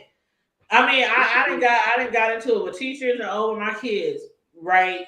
So I don't play about mine. So yeah, I got a grandchild now, and my sons, they know I'm not playing about my son went up to Benson the other day. He told me, I said, oh, I bet your principal was like, oh God, is his mama with him? Oh no, that's how it was with me. But see, with me, it was more like, oh yeah, here comes Tanya. She don't play about her kids. All the teachers always. There was always like that. That's one that don't play about her kids. If her kids cutting up in school, you can call her, you can email her, and some shit gonna happen. They she all one of those parents that you call and complain to about their kids, and she'd be like, well, ain't it your job to what you calling me for? I was never one of those parents. But when Cam went to Benson after Adrice had graduated, as soon as they found out who his mama was, she don't play about hers. Y'all better know that. That's AD's mom. Like, it wasn't a bad thing. You know what I'm saying? It was just like, okay, we know this one over here. Hell, when Elijah was in junior high, no, it was in high school, his freshman year. He told me this teacher, he kept saying he could not stand this teacher, and she was always getting smart and this and that. And he told me her name. And see, the chick didn't know that he was my son because we got different last names. But you fucking with my son? Oh, no. No. Even though we grew up in church, and I let her know, yeah, you know who I am, don't you? She was like, yeah, you know what I'm about, right? You know what family I come from too, right? Oh, so you know it can and will go down. This is mine. I understand you have a job and a reputation that you have to keep up, because otherwise, if you act like a punk in front of these kids will punk you. I get that. But this one here, you ain't never had no trouble out of them, so I'm gonna need you to adjust accordingly when you talking to him. Adjust.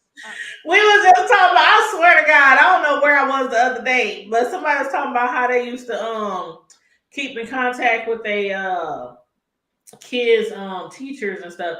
And I said my boys used to hate when they was in school. Once a month, I would email every single teacher, but I would email them all in one email. I would like CC all the teachers so they can see the same message. This is Mrs. Such and Such. I'm just, trying to see how my children are doing, how they acting, how they behaving, how they da-da-da-da-da. Please, I didn't do none of that. Contact me, email me, call me, Skype me, all through their grade school, junior high, high school year. My son will tell you, every school he has ever been to, I have either had family members there or close friends of either mine or my daddy's at that school. So he couldn't have got away with, and half the time he didn't know who they were. Like when he was in junior high and high school, he didn't know that the security guard was his damn cousin, and the nurse, I graduated. Hell, I named her oldest son. So he didn't know this, and he didn't know who was reporting shit to me. And I didn't tell him until he graduated. Speaking of security guards, I miss Troy. My cousin. Yes. That was a different one. I was talking about a different one, but yeah. No, I'm not. I'm just saying. Speaking of security guards, yeah, I miss Troy because he was like that one. I remember one time I walked up in Benson, and Troy was like, "Do you know I had to grab your son up by the collar because he did such and such?" I said, "All right, good job." Gave him a high five. That's how you do it. He was already gone by the time. Another parent would have been like, don't you talk to my kids like that. No. I was always that type of parent. If my kid get out of line, as long as you're not disrespectful, you're not hurting them, put them back in line. Put them back in line. Cuz was already gone by the time Elijah got there, but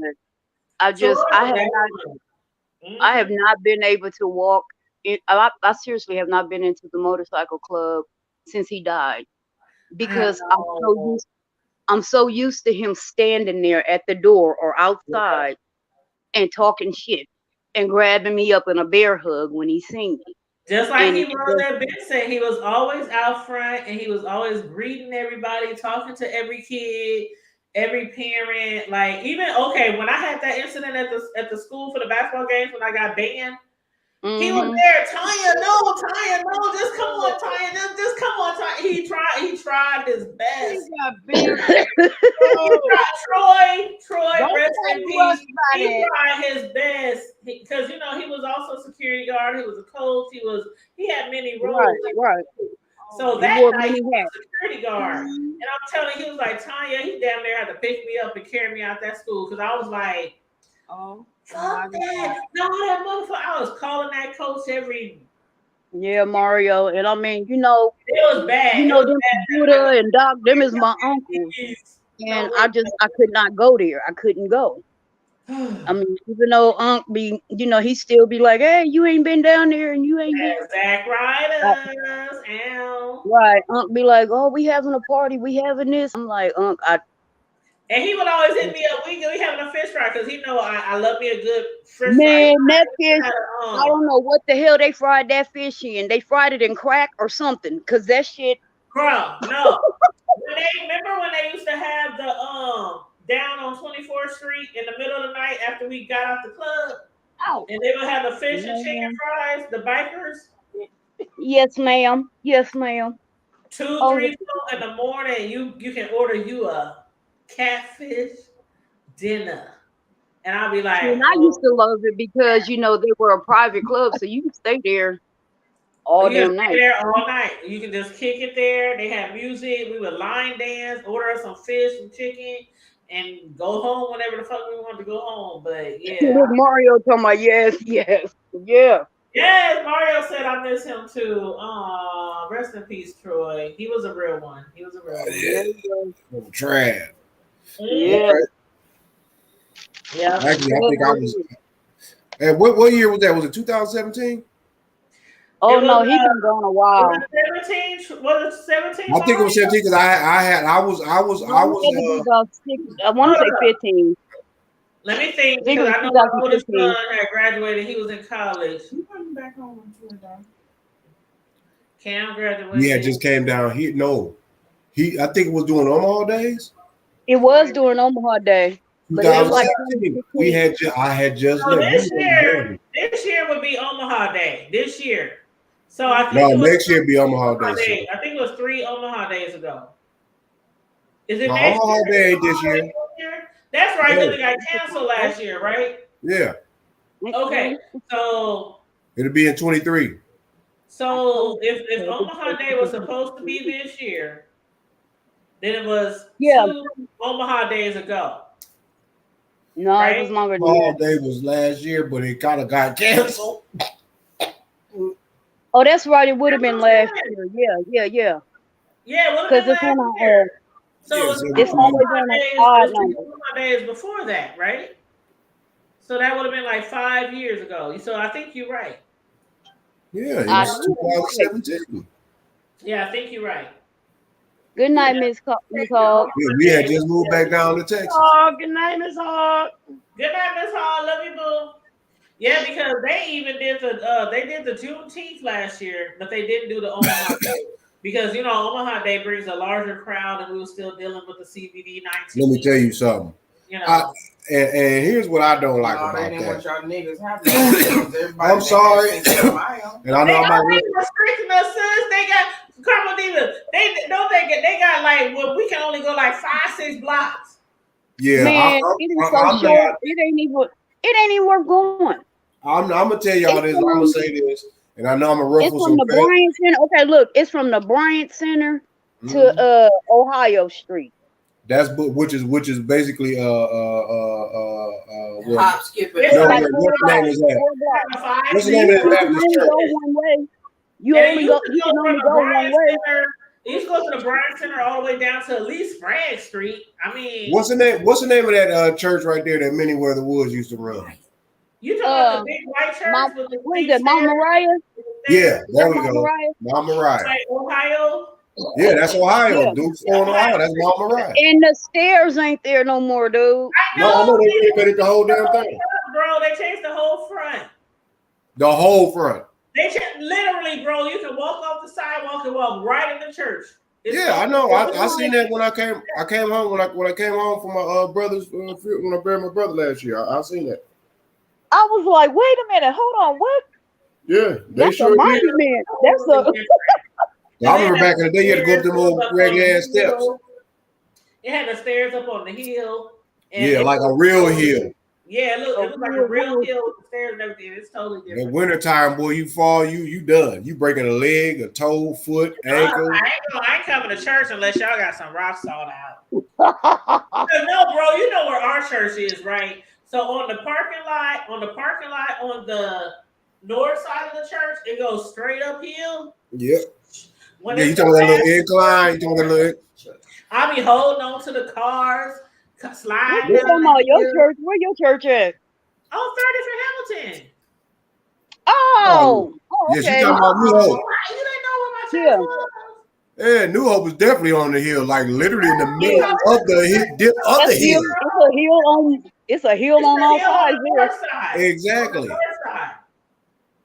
You on the Like, hill you know on the 30th, hill. you on the hill on Hamilton. You Listen.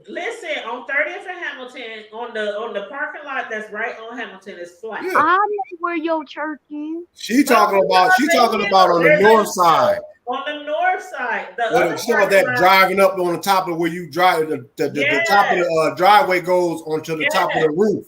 Yeah. The back of the church. She talking about that look because it used to be an open lot like that. Did they ever buy that or did they put a house up over there?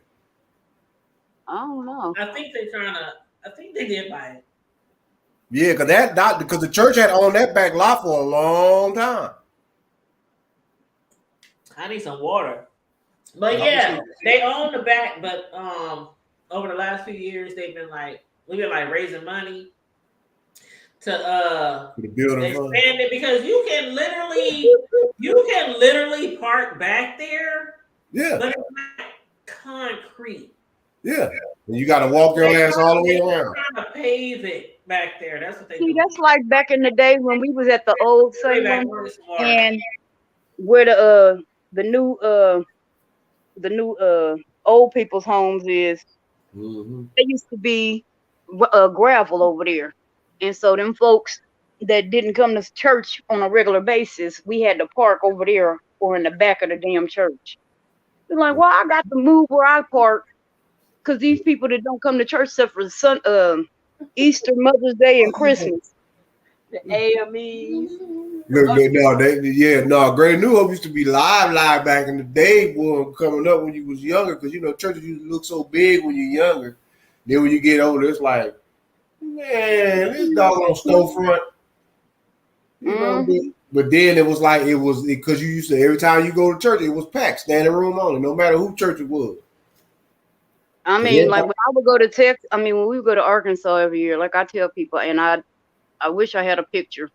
My granny's house, we had absolutely positively no excuse not to go to church because you could sit on my granny had a big old picture window and you sit on her couch, and if the doors of the church were open, you could see clear to the pulpit. The doors of the church. Yeah. The doors of the church. My great grandmother's house in Mississippi. So we literally had to do was cross the road. And that church, like you said, it seemed so big when I was little, but then the last time I went, my daughter was little, but it was like, why did even though this is a little old country church, it just seemed so huge when I was younger, but now I'm like, yeah, the little church that's on my great grandmother's land, they don't even have church service there, and that's another reason we didn't have. We had to go to church. We was either at my grandmother's or my great grandmother's. We was going to church. Somebody going to church. Because, like I said, the church was on Big Mama's land. It was 800 yards from her house. So we had no reason not to. Damn, can't get out of this. Nothing wrong with it. That's what. It's a good memory. It's a great memory. Exactly. One that'll keep you, the one that'll stay with you until your heart stops. I miss my grandmother so much because she had one of them big old porches with the porch swing, and me and her would just sit there and we would just rock back and forth. We wouldn't even talk. She just hold my hand and her feet barely touched the damn ground. She was so short. Yeah, she was downloading. And we would just rock. Yeah, that's good. That's what our loved ones, the elders, do. Whether they was praying for us or humming to us or just holding our hand or just ain't saying nothing. But you always felt a sense of comfort, a sense of well-being, a sense that like there's something that I know, I just don't know what to say. But it eventually, and they'll let you know, it'll come out eventually. Right. If she had something to say, trust me, Big Mama will say it. Mama will say it. But otherwise, she just sit there humming.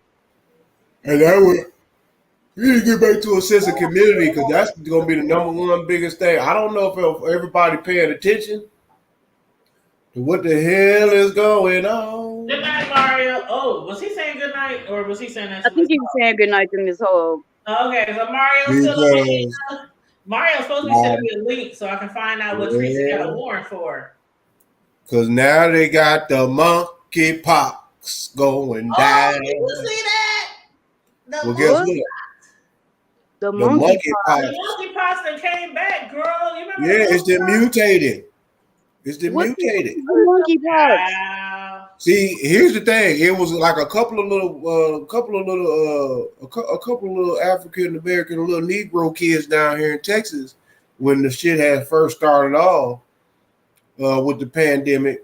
There was a couple of little cases down here. Remember that one little cat that was down here outside of San Antonio or whatever? He had, they had the little case of the monkeypox. It was like, yeah, them. Okay, well, you notice that it disappeared for a while, and then all of a sudden, over there in Europe, it's tearing their ass up, and now all of a sudden, it's then jumped. It went to Canada, and it always take one jackass to take his punk ass where he ain't supposed to be. Right. And guess what? His monkey ass then caught it. He up in Massachusetts. They need to quarantine all them motherfuckers. Yeah, that's some straight up smallpox type shit, yo. Yeah, that's smallpox. That's what that look like. That's all the fuck that shit They've been is. playing that movie Outbreak on TV left and They ain't right. shit, man. Like I said, man, the key to it is just keep your immune system up and shit. Man, I just seen that there was a doctor. This is no lie. Let me find this man. What this man just said. And this is I'm gonna tell you the truth because the truth. So if that's breaking out, that means Nichols is probably busy. There's a whole lot of shit going on. Tanya, you muted. Is they get those big. Yeah, it'd be like big, Big. like blisters. Yeah, they huge though. They huge. They're called pustules. Yeah. But no, as Dr. Alan Greenberg, MD, you know he ain't gonna be around too much longer if he ain't already, you know. But as he said, as a retired physician, I can honestly say that unless you are in a serious accident, your best chance of living to a ripe old age is to avoid doctors and hospitals and learn nutrition, herbal medicine, and other forms of natural medicine unless you are fortunate enough to have a naturopathic physician available. Almost all drugs are toxic and are designed only to treat symptoms and not to cure anyone. Right. It's the symptoms they treat. They could cure shit, but it's the comeback. They get you on the comeback. Yeah, that's where the pharmaceutical companies come in. They the gatekeepers. Addicted to. Have y'all been watching that Hulu show on the OxyContin? No. How they took down the family who developed the Oxy. I did see part of It's that. on Hulu. It's on Hulu, and it's a mini series, and I've been watching The doctor who made it, he wasn't even trying to market it or nothing. He was just He doing wasn't it trying to market it at all. He wasn't trying to market it at all. He had for his basically put out an family. article. He put out like a 1-paragraph article saying this percentage, that percentage. He put out just a little information, just not to promote the pill, just to state how it was in a small group that they had tested. And this pharmaceutical company ran with that. And that's how Well, that was his brother. That was his brothers that did that. His brothers took his stuff and started marketing it. The whole family did. The sisters, he kept trying to stop the it. dad, the uncles, it's a family business. They all push that And shit. when he tried to stop him, they was just like, "Oh, he's crazy and this and that." And he was like, "I ain't crazy. This is my research." Girl, if you actually watch the series, you see that they all was in on it to become billionaires. Yeah. And they did become billionaires. And then when it bit them in the ass, they all tried to jump ship and blame him. They all tried to blame it on everybody but them. Yeah. But it's really good. If y'all ain't watched it, y'all really need to watch that. It's on Hulu.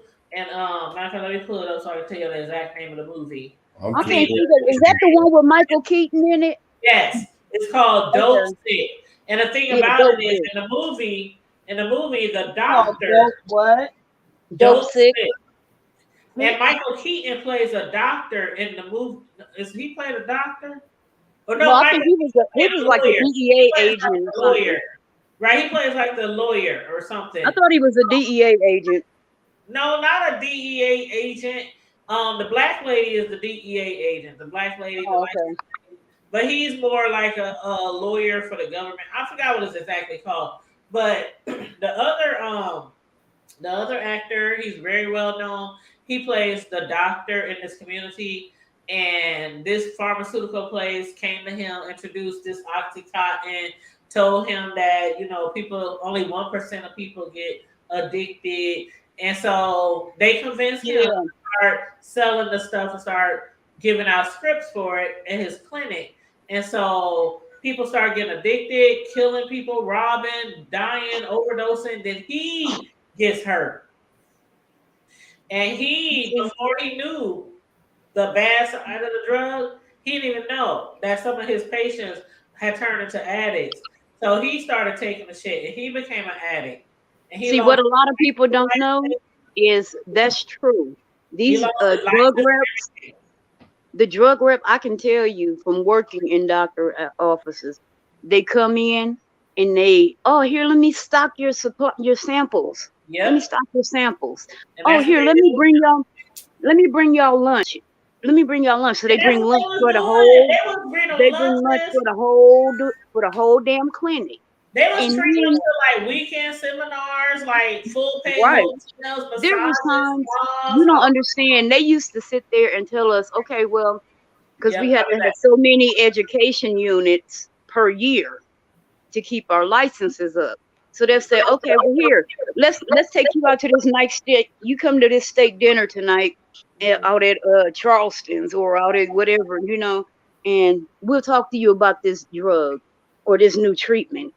And I was like, I'm not going nowhere for no damn steak dinner I can cook at home. They would treat them to steak dinner, shrimp, lobsters. They treat them the weekends away. And they stand there, and because they cannot interrupt when the doctor is seeing patients, some of these drug reps will stand there for an hour. All day long. Waiting on a single doctor to come and talk to them and sign that they talk to them. Yep. They will stand there all day. It's really good, and it's called dosing. We didn't give a shit, although we should have ethically as nurses. We should have cared. But shit, it was more like, hey, we getting a free lunch today? Oh, okay. And when I worked at a manual, we had a book. We had a book where they would, every day, we had a different lunch. A different drug rep coming in, giving us lunches. And good food, too. Yep, it would be no junk. When I ran the pharmacies that I ran, I used to bring stuff for people and take them out to eat and all that kind of stuff. And that was just so I can get the signatures that I need for all the prescriptions that I was writing for to help get the patients meds. But the meds that I was getting was stuff like diabetic medicine and stuff like that. No, we had, blood pressure, diabetes, erectile dysfunction. You name it, it's in that motherfucking clothes. Hell, we used to steal all the Tylenol because we always had aches and pains and headaches. So yeah. Oh, and Pharma Diva, I'm looking at the wiki. I'm looking at the cast members, and Michael Keaton was the doctor. So he was the doctor that I was referring to. Yeah, that's what I thought. I thought it was. Yeah. It's been a long time since I've seen it. I think I watched it like when it first came out. Yeah, Michael Keaton was doctor. He played Dr. Samuel Phoenix. And then Peter Sarsgaard, he was a lawyer. He was like one of the lawyers who was trying to bring them down. But he was working with the DEA. He was working with the DEA. No. But it is good, and y'all. It's only 8 episodes, and I'm telling you. I don't think I got through all 8. I think I might have watched 3 or 4. And to me, I guess because I have seen it up front, it was too true to form, and it was kind of triggering, That's just like watching a movie about the crack epidemic. Like, you might have lived through it because every other person around you was on crack, but to actually see it in the form of a movie or a documentary, Yeah. You learn so much more than just knowing next door the crackhead. I mean, you know what I mean? You learn how it came into the United States. You learn how the Columbia did this. You learn how the gangster did this. That's why I like that movie Snowfall. I have never watched that. Oh, really? Oh, God. You need to binge watch that one day when you ain't got shit to do. This final season. Just binge watch. The final season starts in like, what, a few months, 2-3 months? Probably. It's a lot of shows. It's 2023. I've never watched a whole episode of Power. Well, okay. If I had to persuade you to do either one, I would say do Snowfall. I really would. I really would. Snowfall is the bomb. I ain't watched Dexter or none of that shit. Yeah, and Snowfall, the last season is next year in 2023, so you got plenty of time to binge I'll watch it. And like Queen Sugar, I ain't never watched that. I was watching. I was watching Mr. Rogers.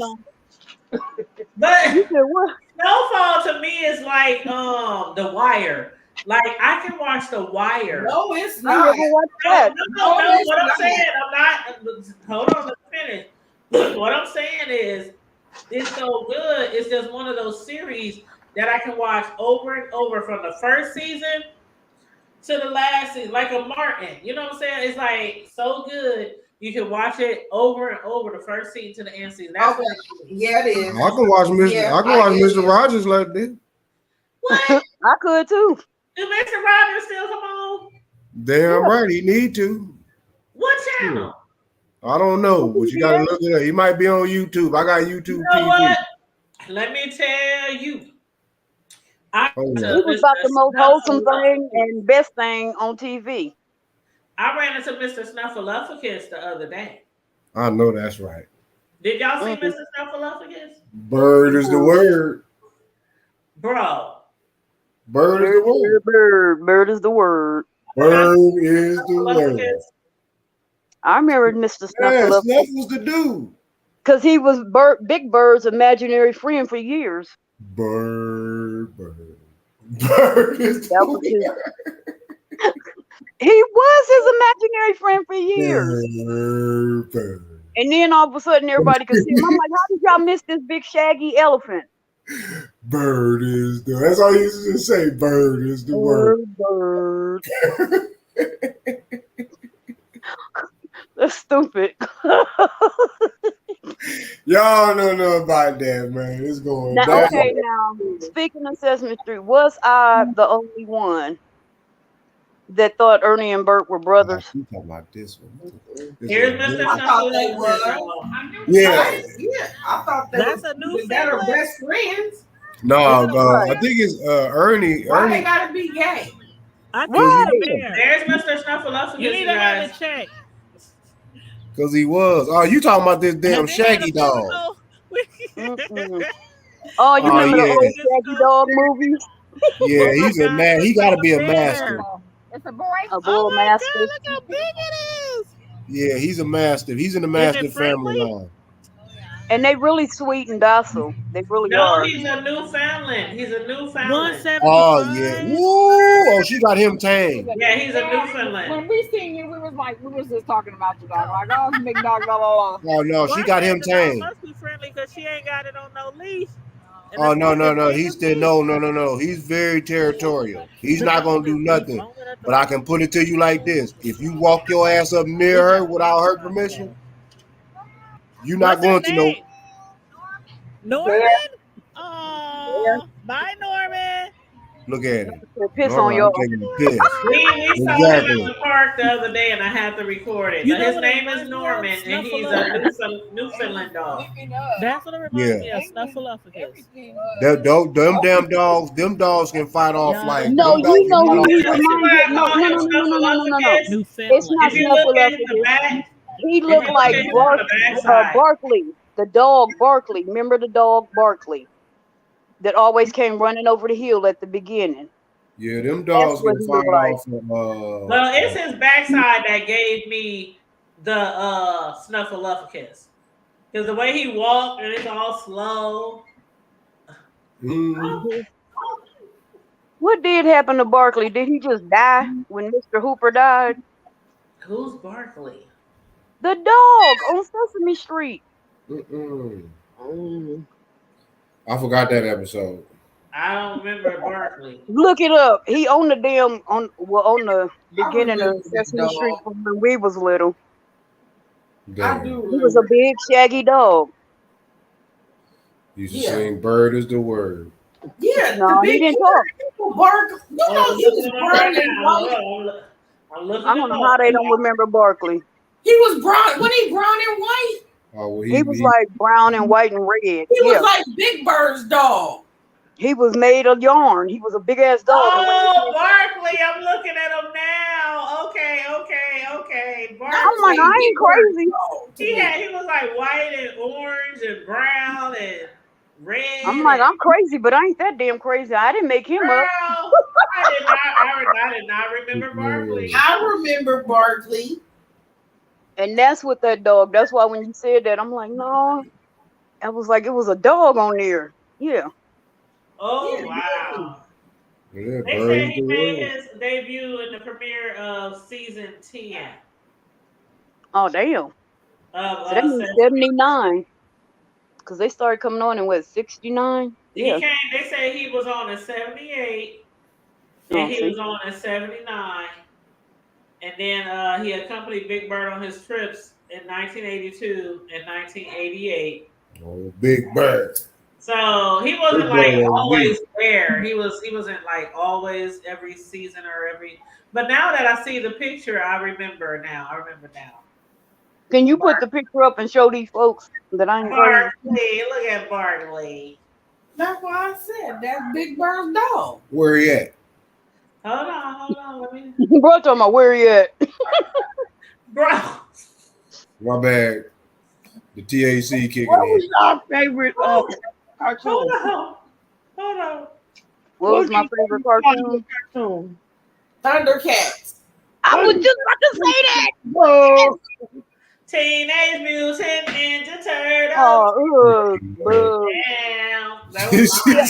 G.I. Joe. You don't like Master Splinter? But I like G.I. Joe, like, He-Man, and Tom and Jerry. Okay, do y'all remember Grape Ape and Yeah. Hong Kong Phooey? Yeah, Hong Kong food. Okay. I don't know nothing about that. And Captain Caveman. What y'all know about Seven Goonies? See, I used to love on Boomerang. They would play them. Now you have to buy the Boomerang channel, and you can watch all of them on there. Oh, You can watch all of them. Uh-huh. Was the Flintstones? Huh? The Flintstones. The Great Gazoo. Oh, the Stones. yeah, Yeah, the Flintstones. Yes, the Flintstones. Mhm. How are you doing? You just And Right. no, Snagglepuss. That's Mr. Murgatroyd. Right. Oh, Lord. That motherfucker exit stage left. Right, yeah, it was the best. Hey, it was the best joints going up. I'll give the Jetsons. Now how come him and the damn genie from the genie from shit? Was it the funky? What was it? The funky whatever his name was. They would go. I used to like watching Punky Brewster too. And yeah, the Thundercats was top dogs. I like shit. I like Monkey because he was always fucking up shit. He-Man, She-Ra, Rainbow. Skeletor, Skeletor. Rainbow Bright. I loved Rainbow Bright. I like Rainbow Bright. Strawberry. I didn't like. Oh no! You know who I liked too? I Was watched the Care Bears. I didn't like the Care Bears. I like the Care Bears too. There was a T-shirt. Do y'all remember the T-shirts? Yeah, Smurf. Brady I hated Smurf. the Smurfs. I hated them. Greedy How person. they got a whole fucking Smurf village and only one female? Yeah, that big nigga right there. I could see on the Smurfs was going for like 2 hours. How they got a whole Smurf village and only one mama? I mean, one Smurf, one female. Well, it's like a bee. Got one queen bee. And Smurfette was the baby. She was the next queen in line. I don't like the New Age Smurfs. I don't watch. I used to love the Chipmunks too back in the day. Oh yeah. Alvin and the I used to Chipmunks. like the Laugh Olympics. Oh, Yes. Yep. Speed Buggy. Yeah. See, okay, and the one also what was his name? The Funky Phantom, I think his name was. And Speed Buggy and all of them. Oh, Are you about Jabberjaw? Oh, Jabberjaw was my shit. And Josie and the Pussycats. oh, and the bear. That's the dog, y'all. That's the dog Carmody was Other talking family. Okay, did y'all watch Fraggle Rock? Of course, man. Who? Fraggle Rock. Oh yeah, let the music They play. need to bring us. Hurry to Let the music play. Down Fraggle Rock. No, the electric company was the shit, goddamn it. Oh, Electric Company was the shit. I don't know about that country. Electric. Oh, I know. Wait a minute, hold on. What about Slim the Goodbody? Y'all don't know nothing about Slim Goodbody. Slim But wait a minute, Goodbody. did y'all remember that Slim that Goodbody. old dude came, Morgan Freeman came off the Electric Company. Yep. Who was Look it? up Slim Goodbody. Look him up, and then you'll be Oh, like, yeah. oh. Morgan Freeman was putting the But you know who was the man though out of all that shit? Didn't nobody even know? And he played on Sesame Street. Who? He was OG Pimp. The Count. Nope. The brother. Good. Gordon. The bald head brother. Gordon. That was but the first one was Sanaa Lathan's dad. Oh, Stan The original, I think that was Gordon. he was what was the name of that damn pimp? Had that little small ass little derringer. Oh my god. One of them had a nervous breakdown. What was the name of that? Her daddy then. Because No, the other Gordon, no, the other Gordon was on there for years. Yeah, the original. I think that No. was the original Gordon. and Luis just passed away a couple of weeks. Did he? Yep. I didn't know that. I think. He just passed away. And him and Maria got married for real. I think I knew that. Yeah. Her name is Sonia something. I can't remember. Sonia Soto or something like that. So you got Mary. Yeah, you talking about Roscoe Orman? Elena, what's her name? That was Gordon Elena Robinson. Reed. Elena Reed Hall. Yep. Because she was Gordon's little sister. I like Elena. No, Roscoe's still living. You know, she was married to the Predator. Yeah. The big ass 8 foot tall nigga. And you know, he died from of AIDS. Kevin Hall. You know, the brother, because the brother that played in Sesame Street, you talking about Roscoe Orman, Gordon Robinson. Yeah. Yeah, no, you know he was Willie Dynamite. Oh, really? Yeah, you didn't know that? No. Yeah, he was the 1974 black exploitation Willie Dynamite. Waiting for another Yeah, day. he played Did y'all know Dolomite's name? he played in Striking Distance, New Jersey Drive, I kind of remember him in New Jersey Drive. Holiday That's Rush. a real underrated movie. That's a real underrated movie. He was in Kojak, Sanford and Son, Cosby, Sex and the City, The Wire, Law and Order, Law and Order SUV. Dolomite was gay. You said who? What happened? Dolomite was gay. I kind of got that sense. Rudy Ray Moore. Oh yeah, the original. That's the original. Yeah, he was. I did not grow up watching black exploitation. I did not know what black exploitation was. Look, I can't see your daddy showing you them. Like, it's like he had mom's Mabel. Like he knew about all that shit. Recently. Basically, Black Dynamite is like a spoof version of. Yeah, I know this now, but Shaft, like I had never seen Shaft. Actually, I probably ain't seen a whole bunch of black exploitation. Shaft was that dude, man. My daddy thought he was them Richard niggas. Roundtree, she. Daddy, hell no, he'll tell you in a heartbeat that Cooley High was based on him and his friends. I'm like, Nigga, you had graduated by the time Cooley High came out. Time period to say that. You know, if you from the Chi, then you're gonna say that because you grew up in He's Cabrini from Green. North Omaha. He grew up in Vietnam. Oh, that's childish. That's childish. He was born in Logan Fondale talking about he was from Cooley High. Right. That's My daddy is the ultimate liar. He told so many lies when I was little. It took me a while to figure out most of them. My grandma, That's just too she bad. busted him out a lot. That's way bad. You know, I have to backtrack. I did not know he died from AIDS. Who died from AIDS? Who died from Kevin AIDS? Peter. Who? Oh, his name is Kevin Peter Hall. Yeah. Oh, Elena yeah, Reed the was- original They said Predator. he died from contracting it from a blood fusion. Yeah, you talking about the original? You talking about the first Predator and Yeah, really tall Harry and the dude. Henderson? The really tall dude. Harry and the Henderson, because he had married. What's her name? What's her name? I think she died Elena too. Reed. Yeah, he married Elena, but she died from AIDS. He's like 7'2". He died He's the from original AIDS, and Predator. she died from Cancer.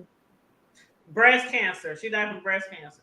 Harry and the Henderson. And did y'all know But that? at the time they were still married, he had the AIDS, and she didn't get it. What's his name? Just passed not too long ago. Max Julian.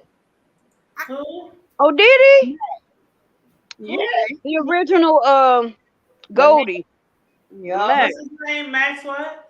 Max Julian. He was ugly as shit too. The Max. Oh, he I want was. to show you moons.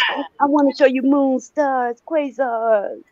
I can take you Max there. Julian was Oh, Max You gotta believe in me, baby. Can you believe in me? Oh, wow. And the only reason I know that is because I had an ex-boyfriend that would watch that shit on repeat, and I was like, nigga, what she doing on there? Don't look this way. I know that's right, girl. You know he was looking that way, girl. Yeah, they say he died at 88. He was 88 years old. He died on January 1st of this year. Yep. Oh, okay, yeah. Well, he was old. Hey, he lived 88. Shit, he lived 13 years past. Hey, any day in the second hour after 75 years, man, that's beyond blessing. Played on the Mod Squad, the Playhouse, Are you talking about what's his name? Night Out. You talking about the Mac, but I'm talking. Yeah, Mac. Yeah, that's what she talking about. Yeah, he went Yeah, back. he played on the Mac. He played on Def Jam's How to Be a Player. And, Cause he was the uncle on there, wasn't he, or something? and he played Goldie on 101, that TV show. Yeah, because Goldie was his character in the Mac. Right. Goldie. We can handle this like gangsters or get into some old shit. Ooh, let's get into some whole shit. They call him Pretty Tony. That's my alter ego. That's my alter ego. Forget what they call I told you I watched that movie way too fucking much with him. I was like, nigga, if you don't put another movie in there. My alter ego is Tanyata. No, mine was always, what did I say my name was? Carrie or Don't be something like hating that. on me, sis. Don't be hating. I am learning so much. I have an alter ego. Her name. I had a club name. No, I had a club name. My club name was Carrie. Mine was always Tina. When I went to the club and I didn't want no. But let me tell you what my cousin used to do. No, this bitch. I'm like Tina, and I write down a fake number. Oh no, my cousin would be on flights. Like she would always go to like Jamaica and shit. Be on planes. Now, mind you, she's gay. So dudes be hitting on her. This bitch, every single time, she would give them my name and phone number. And these niggas be calling, and I'm like, who is this? Who? And then she'd be like, I was like, bitch, did you? She'd be like, oh yeah, I forgot. I was on the plane.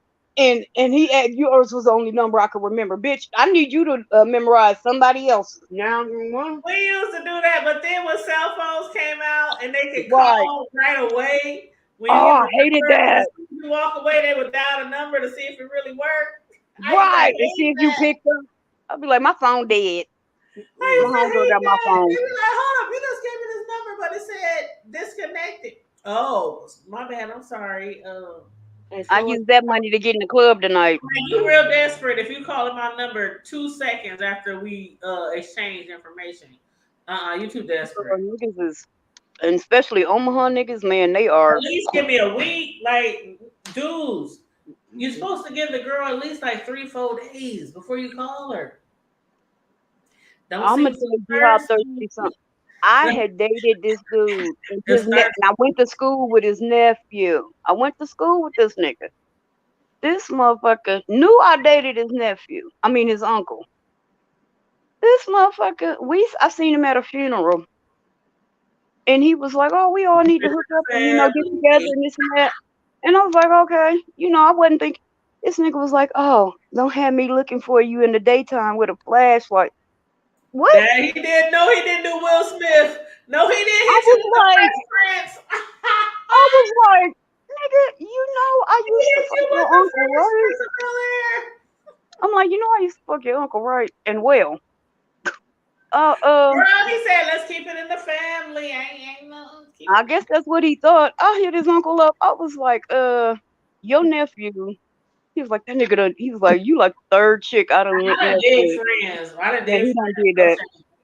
No shame. I done did friends, but I will never ever, and have never ever done brothers, cousins, uncles, nephews. Come on. How about this? How about I was at a funeral and I had 3 exes there. Wow. Wow, that's a lot. Okay. 3 exes at the same. Well, Omaha is small. Let me scenario was one of them the DC.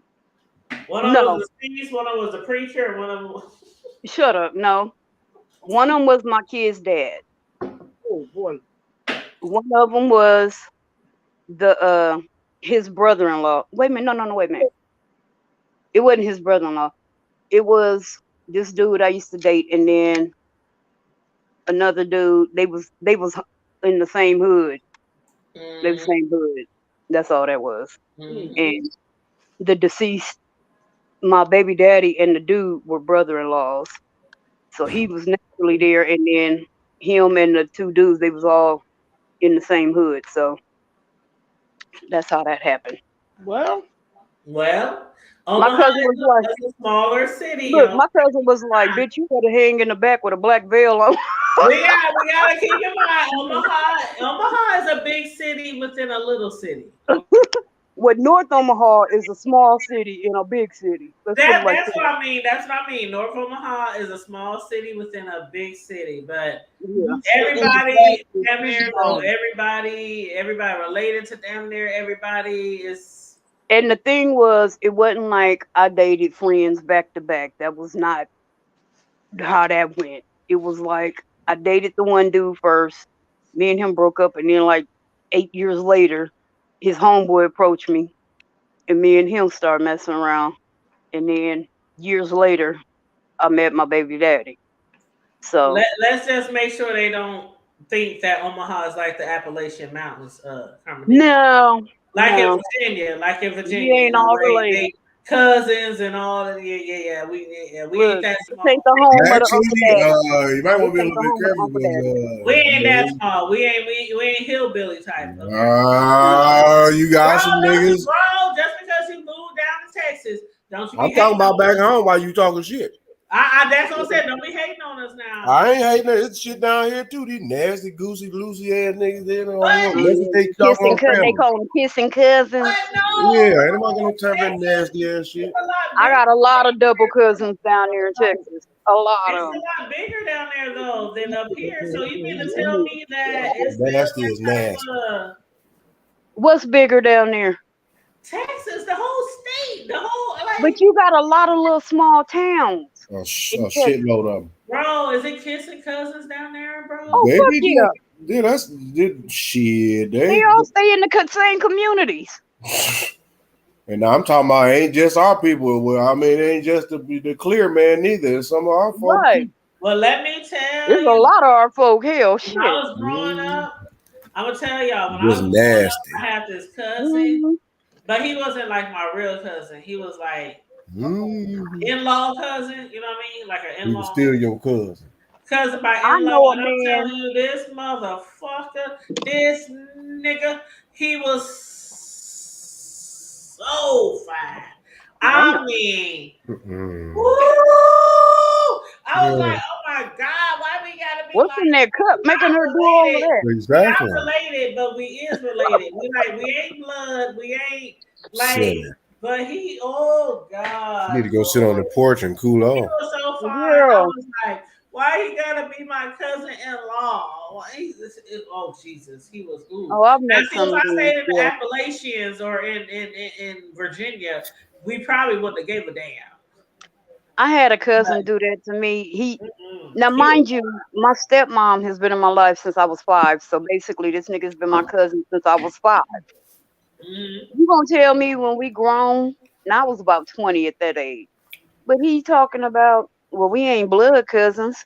Nigga, we used to That's sit why I there. was speaking with my cousin. We used to sit there and beat the shit out of Don't animals judge with me. baseball bats together. What are you talking about? Don't judge me. We used to take the trash in the back and light it on fire together at my granny's Oh, house. Peter ain't heard But that. see, the last time I thought of my cousin as being like all fine and all that shit, we was like We 11. was in the middle of the We was woods like in 11, 12 years Arkansas. old. So Ain't of wasn't course no after such thing as that, Peter. after 11, 12 years old, of course I was like, oh, you know, when you get more older and mature, you like, I don't know why I had okay, yeah, that's my cousin. Yeah, he all right. But when I was younger and found out that nigga was my cousin, and I was like, damn, he fine as fuck. And he wasn't even my real cousin. I was like, nah. Nah. No, I ain't gonna lie. If I could have got away with some shit nobody ever found out, You all be ashamed. and we ain't related, it's a piece of paper that binds us, okay? It's a I fucked piece of around with my paper best down at the friend's courthouse uncle. that Her binds and us. her uncle the same age, but he had been liking me since we was teenagers. And I went down there one year and I was like, you know what? Fuck it. That nigga left his wife and kids and came and stayed with me for a week and a half. And the bitch called me like a week after I came back home. And she was like, Keisha? Yeah. She was like, this is Shay. Okay, who the fuck is Shay? Woman She to was woman. she was like, no, wait a minute. She was like, I'm Victor's wife. Okay, and she was like, did you fuck my husband when you was here? She hit her with a woman to woman. If I'm like, yeah. And she Please, was like, Cislo, give it to us. Give it to us. look, wait a minute. But then the bitch was like, yeah, he always said that he was gonna leave. You know, if you ever came down here, he was gonna come and leave and be with you. I was like, I'm looking at the phone like, bitch, are you serious? You called me long distance to tell me this? And she was like, next time you come, we're gonna have to kick it.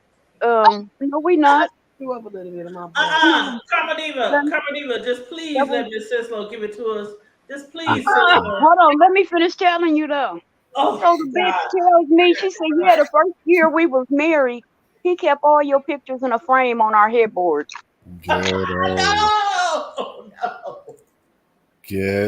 That's so freaky. Woman to woman. Cislo, can we get it? Can we get it? That ain't no woman. If you've ever been in love, then you come on, Shirley. How I feel, woman to woman. If you've ever been in my shoes, then you would feel the same thing too. Woman to woman. That's all I know. Girl, I had to have you hear that because after hearing what Karma Diva said, did you say he had all her pictures on the headboard? He had all my pictures in a picture frame on his headboard. That's a Negro spiritual moment. We need a Negro But you spiritual. know what's crazy is my best friend had told me that. And I was like, girl, you're right. She had told me that like about 2 years before that. Freedom. That was a And Negro spiritual? when that woman told me that on the phone, I was like, oh my God. Girl said we need a Negro spiritual. This nigga, and so then I was like, I stopped dealing with him. And we went down there years later. I had both my kids by this time. And we went to church at my granny's, and he was staying with his sister who lived next door to my granny.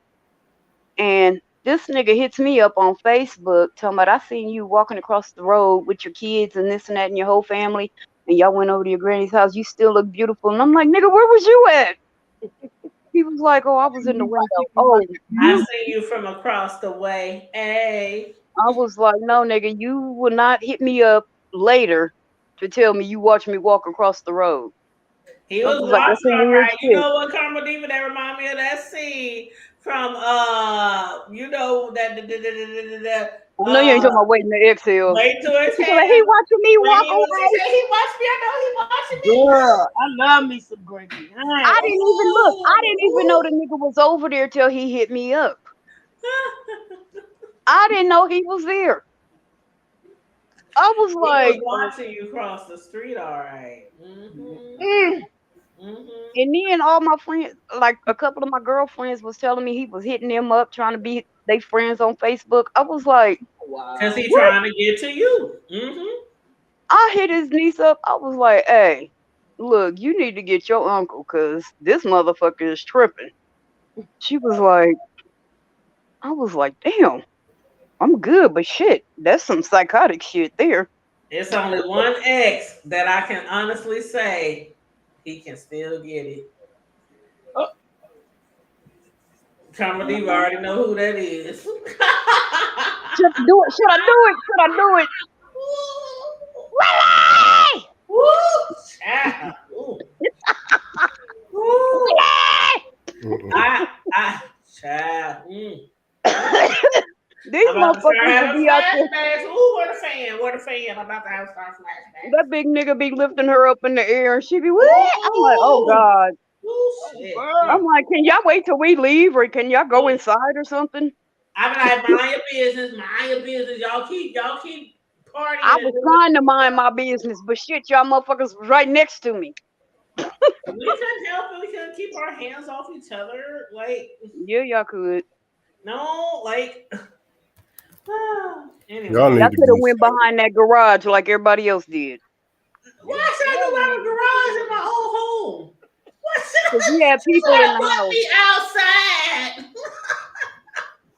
They, no, look, the Karma Diva, it was all kind of motherfuckers behind it. Man, see, we I told y'all who I seen coming. I was like, oh, slow.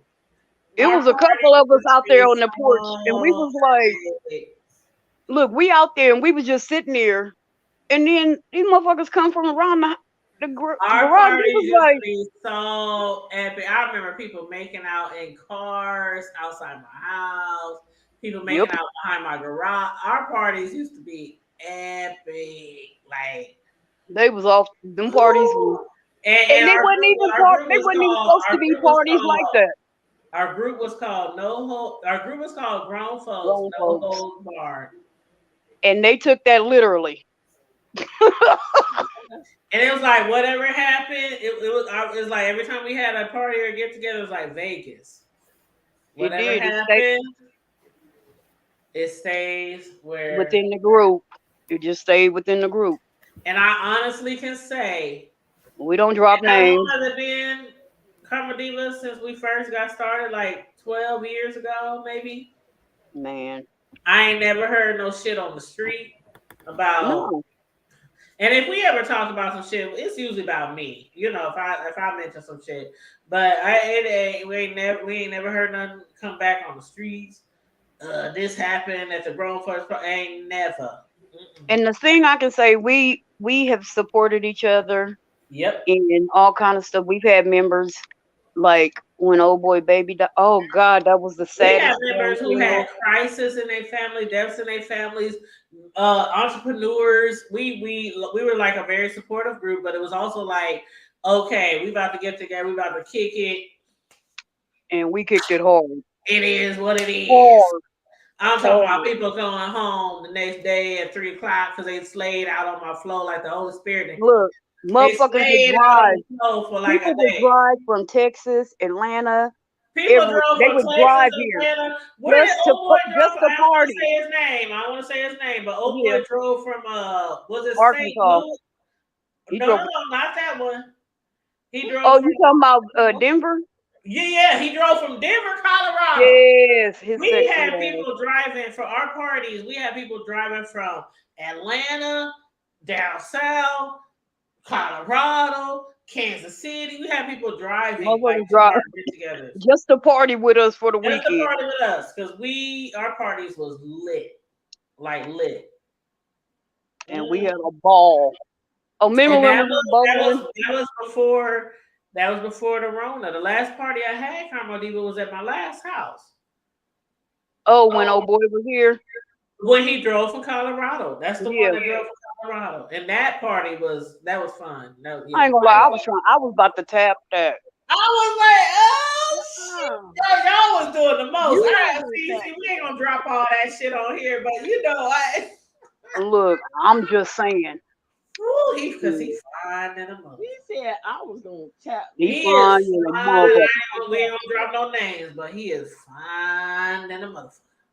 He was feeling it. I was feeling it. I was like, yeah. When you come back to town, bruh, it's on and popping.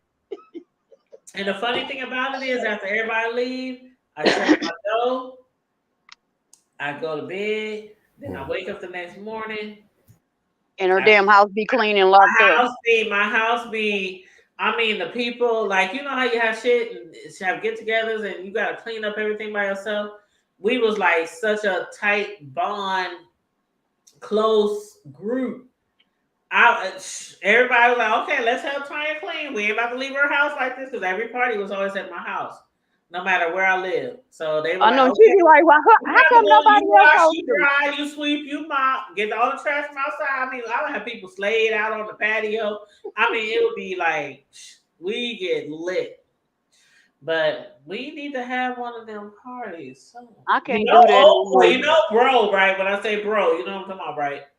I know who you talking about. Okay, he didn't already ask me. He said, when we gonna have a Did he? party in the new house? Yeah, he asked me like 2 months ago.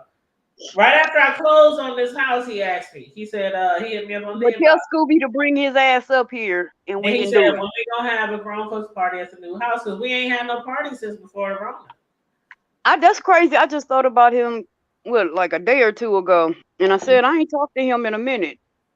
Yeah. Because you know, And him as and far Mama as the people who have partners, let me just say that real quick. As far as the people who have partners, you can bring them or not. I was gonna say I suggest you bring them. I suggest you bring them. You want to remain married? Right. We highly suggest. Okay, that's gonna be the disclaimer for the parties. If you ain't single and you got a boo, bring them.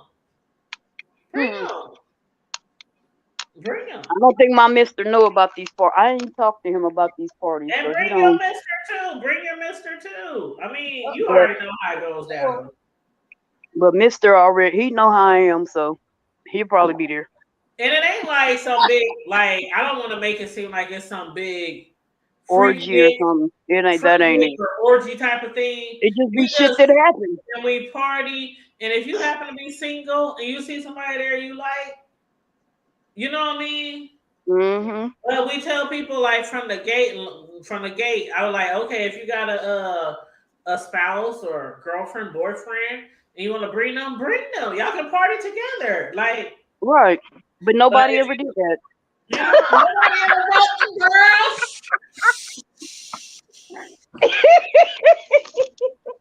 No, one person I can say. You know the whole her name starts with K. Now you know I'm cool as fuck. Oh, with her. yeah. I'm cool as fuck with her husband because Yeah. her husband go way. But he didn't come to that. I think he came to one or two. We homies. Me and her husband is we. I knew him before I met her. So every time I would send her an invite, I'd be like, "Tell the homeboy to come." You know. He only came to like one or two. He came to a few of them, but he was always invited. He always knew he could come.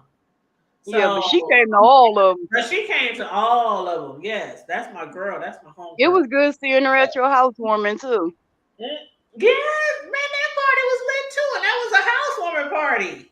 Right. I'm telling y'all, we lit. I had a house party. It turned into a drunk fest at the end, and everybody was crying. People was toe up, slayed in the spirit outside. I'm telling you. When nobody, yeah, the spirit of liquor. See, Cislo don't drink, so she gonna be the one up there that tell everybody what had happened was. Look, me and Cicelo gonna be well. Hell, I was drunk and I could still tell you all the stuff that happened at them other parties. When Miss Cislo get here, when she finally made her way to Omaha, because I'm telling you, know how? See, this is what we do, Cislo and bro. This is how we do. With our grown folks group, every time we find out somebody is coming into town, we specifically make a date for a party. Yep. For that person who's coming into town. And so everybody would make a list. Town. Me and Karma Diva, we would get together. Okay, she's coming here this day. Okay, let's have a party. And that's how we do. So we get the crew together and hey, what you bringing? What you bringing? Okay, yeah, you bring this, you bring that. And I'll make a post in our group. And I'll make a post. Such and such is coming into town. We about to have another party. All right, everybody, and we do it all the time, Karma Diva. Everybody list down below on this post what you bringing. As far as food, drinks, liquor, ice, whatever you bring in, just list it. And that's how our parties are. It's like the one thing I like about our group is that everything was not always on me. Even though I created the group, everything was not always on me. Like I would make the post and people like, okay, I'm bringing chicken wings. I'm buying chicken from this store. I'm bringing the fruit. I'm bringing this. I'm bringing the liquor. I'm bringing the ice. I'm bringing, we all. Everybody always brought something. Exactly. And Sherry asked, I want her. We have not played that roulette game. Oh, I told her already. I told her when she was at my housewarming a few months ago. I said, Sherry, where is the roulette game? Woo! Because we need to play the roulette drinking game. Man, that shit is so fun. I don't think it was a sober motherfucker in that house at all. Oh, girl Tosh. Ooh. Oh, they did my girl Tasha wrong. That's why I started drinking hers for her. I still got all the videos. Oh God, don't play them. Oh God, don't play them videos. I would never. Oh God. The only videos I was that messing around with somebody in them. Yeah. Ooh. The only videos that I really played from our parties was the one with my cousin Booby. When he does the birthday, he's like, stop hating. He drunk as fuck, looking like old boy Happy from the Temptations. birthday. What's his name? He looking for like old boy from the Temptations. Him and Darrell. Him and Emo. Yes, looking like old boy from the Temptations, singing "Happy Birthday" to me, and then you gonna leave Motown alone, girl. You gonna leave Motown alone. That's my boy. The one where I'm doing a lap dance. That's the only videos that I really ever showed. Oh no, you. Oh God. Cecil, you ain't seen the baker's card. No, I got it. Oh yes, I did. Yes, I did. But that nigga ran the baker's card like a few weeks ago. Yep, I mean it. That dude was throwing cash at me. He was throwing baker's cards. He was throwing Walmart cards, debit cards. Look, and then she suffocated him. Did you show that part when you suffocated him? Then I, okay.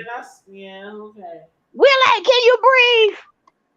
And then I suffocated him with the girls. But that nigga stuck his head. We in the middle of a party, and he stuck his head under her shirt. We like to see another day. Just barely. He was on life support for 2 weeks. But you the nurse. You had him. You the nurse. Look, you the one suffocated him, so you need to give him some CPR. No. I ain't good at that. Shit. I'll do the chest compressions. You do the 2 breaths. I took CPR classes was actually when I used to work. I used to work for the school bus. You know how many years that's been? That was like 1990. Oh, just the fact that you said 19. 1990. Just the fact that you said 19 like negates everything else. 2000, early 2000. That was the last time I ever took a CPR class. And so I really do, I have a grandbaby now. So I really do need to take That's funny because I was thinking about getting my BLS updated. Yeah, I need to update that. I really do. Because I haven't updated it since I haven't been working. but that's still something that I need to keep just because. Let me tell y'all might laugh at me, but let me tell y'all, when my baby was probably, and I always call my baby, so y'all know when I say my baby, I mean my grandbaby. When my baby was probably like 4 months, he always has this symptom. You know how babies drink milk and they just spit. Regurgitate. Yep. Yeah. So it was a few times where I thought he was choking. It was the milk. Yeah, it was the milk, and I called 911. I did that with Denavia. I didn't play. Like, I did not play. You are not about to die on my clock. But see, the thing they tell us the very first day in school, they tell us it don't matter how much training you have, when it comes to your family, you forget it all. And that's why And I that's the damn called truth. 911. And 911, they would answer, okay, what is he doing? What is he doing? And it would always be our baby, my son's son.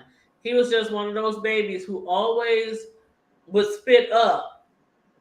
And it seemed like he would choke after he ate. I don't know why it was like that, but I don't know if he didn't like the milk, I don't know, it's weird. And so when I would have him, I would only give him like 4 ounces at a time, and then it would just seem like hungry. he'd be spitting it up. No, it seemed like he would just be spitting it up and choking. And so I would sometimes I'd be like, I would dial 911. I wouldn't push it through, but I would have 911. I would have the buttons on there on my phone to where all I had to do was hit send.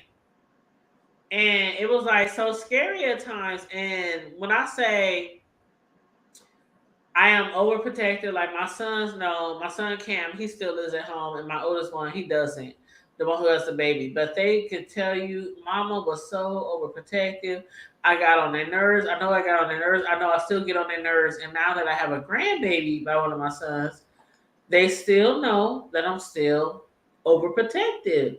And I'm like, when it comes to my grandbaby, I'm like so overprotective. Like they be like, oh my God, Mom, it's okay, it's all right. But I'm like, listen, y'all either gonna deal with it or you're not gonna deal with it. I'm sorry. It's just in me to be overprotective about the kids in my family. That's just not my kids. I'm like that with my cousins' kids, my nieces and nephews, my friends' kids. Oh my God, I almost got some shit on my friends' kids. Like, they ain't even mine. But I've always been like very overprotective when it comes to kids, period. I lost my baby sister. Mm-hmm. When she was 6 weeks old. Oh. How old were you? Huh? How old were you? 4.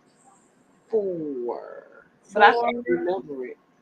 Oh my God, you was 4 and you remember? Yep, I still remember everything. Oh my God. Yep. I remember when my mom discovered her. When you say discovered her, was she in the bed? Was it like what they call that? Crib syndrome? What they call it? SIDS. SIDS. That's what they call it. Okay. So I remember when my mom discovered her. Mm-hmm. I remember her running through the house crying. We didn't have a phone. This was in the 70s, so we didn't have a house phone and all that kind of stuff. My dad was at work at Chrysler. And my mom was holding and screaming, my baby dad running through her. She ran outside, downstairs to the landlord's house. The landlord lived down under us. And she ran out screaming up and down the street. And somebody called 911, all this other stuff. And so when I had my children, I couldn't sleep. And I was always really nervous until after the 7th week. Mm-hmm. So in my mind, they had to make it past 6 weeks until I was able to get any sleep or anything. And I would literally, like postpartum was really bad for me because I would like stay and watch over them. That's how I was. That's how I was. See, and my mom, because my grandmother died when my mom was 6. My grandmother was 28. Wow. She died from kidney failure at 28. Wow. And so, yeah, my uncle was a week old. And so mama always, because me and my brother were 7 years apart, just like her and my brother. So she was 28 when she had my brother. So she was scared that she wasn't going to make it because her mama died at 28. So then when I had my kids, I was 25 when I had my son, but I was 33 when I had my daughter. But with her, I had complications afterwards. And my mom was so scared until it was like a year. I mean, she waited until a year before she said she could breathe. That, okay, my child made it through. Because I was scared to reach my 28th birthday too and to get past it. So, but mine was more of the age. You know, I was a 33, and then this was my second C-section, and it was just I ended up having like a internal bleeding in the C-section area, so it was like a big bruise between my skin and my muscle, and it was bad. And then my blood pressure shot up, and it was all kind of stuff that happened after I had her. But girl, pregnancy is like, unless you're a woman and you had the labor pains, the contractions, like unless you like, they always say like, you know, sometimes they compare shit like, oh my god, I had this, oh my pain was just like labor pains, or they like unless a labor pains is something you cannot. And trust me, I didn't broke my knee, I didn't broke my toe, I didn't had different injuries and stuff, and I swear, labor pains compared to me breaking my knee, breaking my toe, labor pains is like undescribable. You cannot describe labor pains. You just can't. I don't really remember them. And it's like, unless you like, okay, this was the deal with my first baby, you know, my oldest son, the one that got my grandbaby. When I had him, I had the epidural. It worked like magic. Oh, that's I the best. was having labor pains. I was having the contractions and everything. And they said, "Would you like the epidural?" I didn't even know what it really was, but I was like, "Oh, if it's gonna stop these pains, hell yeah!" So they gave me the epidural shot, and I swear to God, when he came out, I didn't even know he came out. I was still pushing and breathing and pushing and breathing. They're like, "You can stop now. He's out." That's how good the medicine worked. Now, when I had my second son, Cam. When I had my second son, they gave me 3 full shots of epidural. It did not work. They kept giving it to me. The pain was horrendous. The pain was so bad where I was having seizures on the damn bed. They had called my mom. They said, you need to call the next of kin. It was so bad. It was like really, I don't want to get all into it, but it was really, really bad where they said, call the next of kin. And somebody called my mom and said, you need to get here right now because it was bad. They didn't think I was gonna make it. See, with Elijah, the epidural was not working.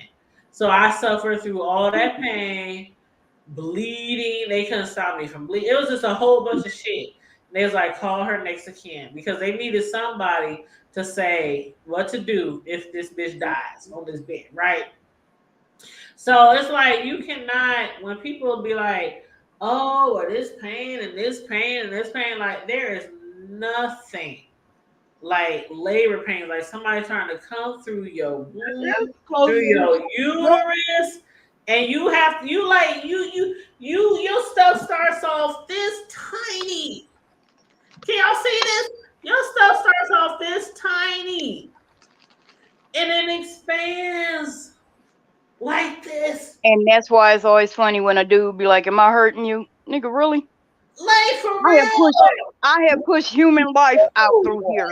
And those be acting like they really be doing something too. Like, oh my God, I'm about to have her doing this. I'm about to have her doing that. Be like, I have pushed human life We through pushed here. out Bro, 8, what are you 9, doing? 10, 12-pound babies. Like, what the fuck? My uncle was 13 pounds natural. Nigga, until you can compare with that, when you My can compete youngest with was that. 7'6", and my oldest was like 9 pounds. And the See, my 9 kids pound, were my both- oldest one, I ain't gonna lie, he ripped me from the rooter to the tutor. So See, when I I had talk on C-section here, with both. sometimes when I talk on here about the water bottle, and I'll be like, how doctors give you this water bottle because you can't really do nothing down there when it's time to like clean, and all you can do is like because I'm sit telling you, back just is a the best slight thing ever. touch, just Oh a my God. slight touch of wind down there when you done been ripped from the rooter to the tutor and they done stitched you up, just a slight touch of wind will have you screaming Bloody Mary. Nope, I'm still. That's why I say ain't no pain. I don't care if you've been shot. I don't give a fuck. Ain't no pain like labor pains. Nope. You cannot convince me that there is a worse pain than labor pains. You cannot convince me. Sorry. You see, when I had my son, I went and I had to be induced because he was overdue. It's a family joke that he was in there with his legs crossed, like I ain't coming out. But I had to be induced with my second one. Yeah. They was giving that Pitocin, and at first, you know, I did all my little studying. Okay, you know, I can get narcotics in the IV, and you know, I ain't got to do this and that. These narcotics wasn't doing shit. I was like, y'all better get that anesthesiologist in here now. And it's supposed to And when make he you start came, contracting and stuff, right? huh?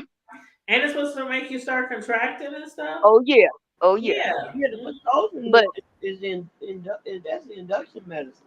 Yeah, Yeah. the induction make you start. Yeah. Yeah. But I had been there all day and I wasn't dilating.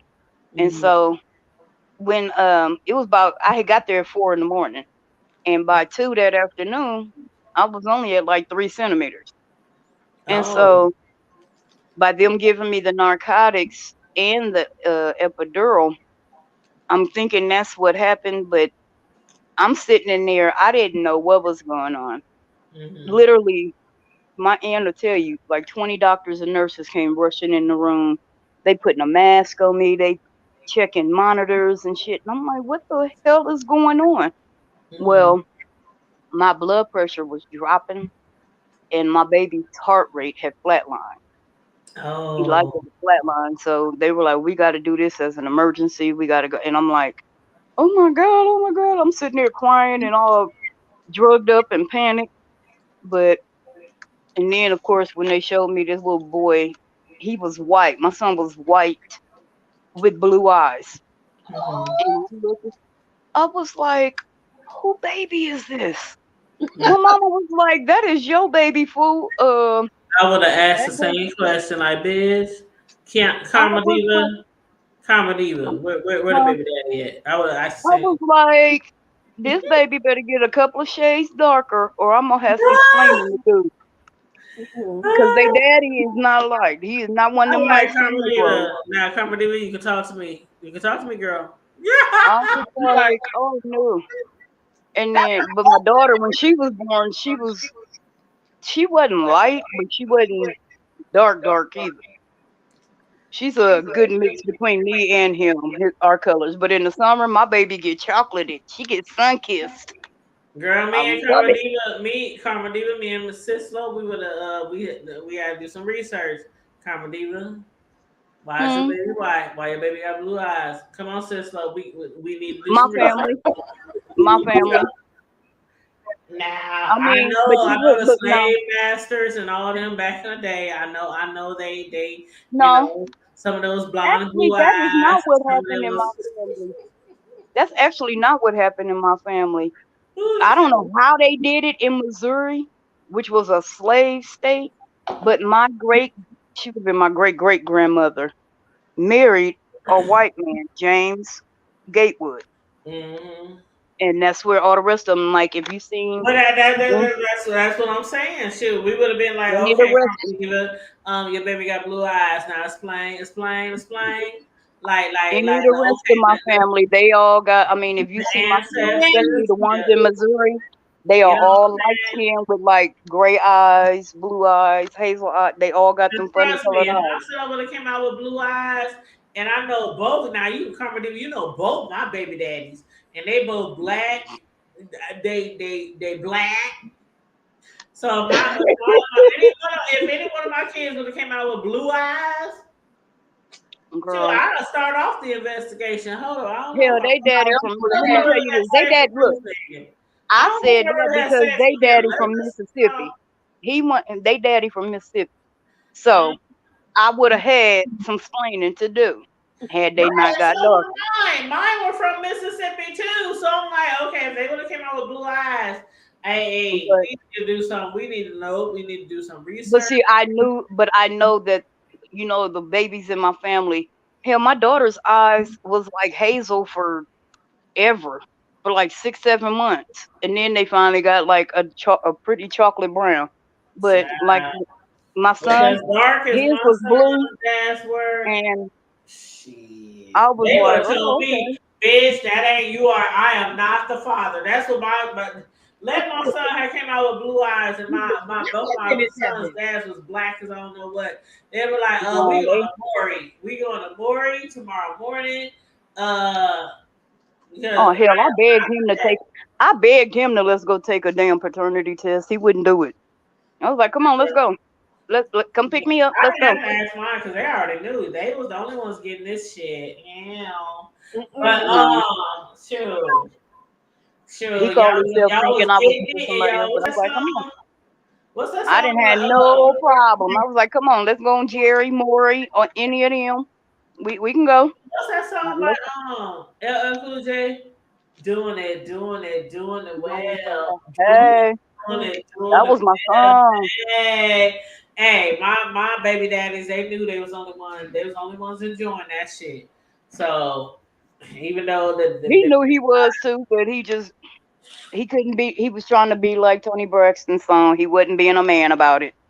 Well, we all have we even have the ones that say, okay, I'm the baby daddy 10 years down the line. Let's keep in mind, my one of my baby daddies owed me $25,000. So okay, he knows it's his, but you know what? Shit happens. Girl, I told mine his Social Security gonna come to me. He got his own baby now, and his father still owes me $25,000. Like I said, I told him his Social Security gonna come to me.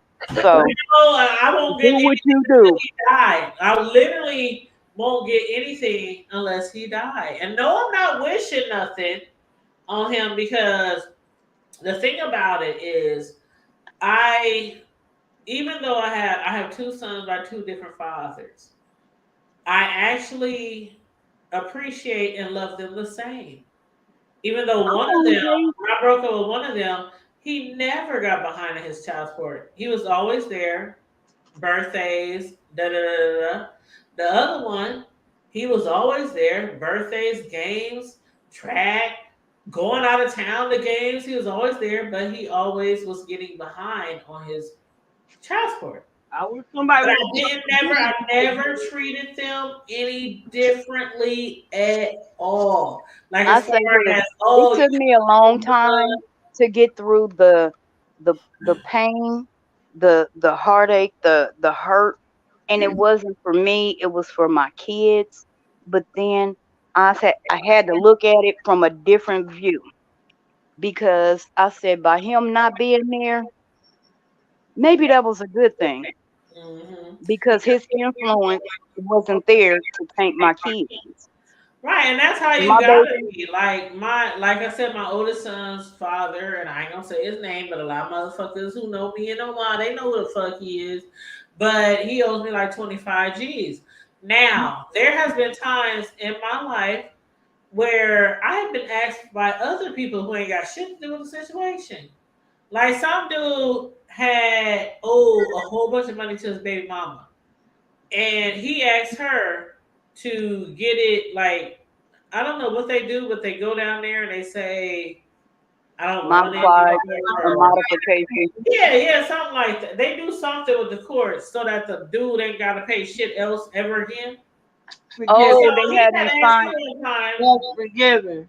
Right, forgiven, right. And so the dude had asked me, that same dude whose baby mama had forgiven his back child support, he asked me one day, he said, Tanya, would you ever do that for your son's father? Fuck I no. said, hell motherfucking no. And he said, why not?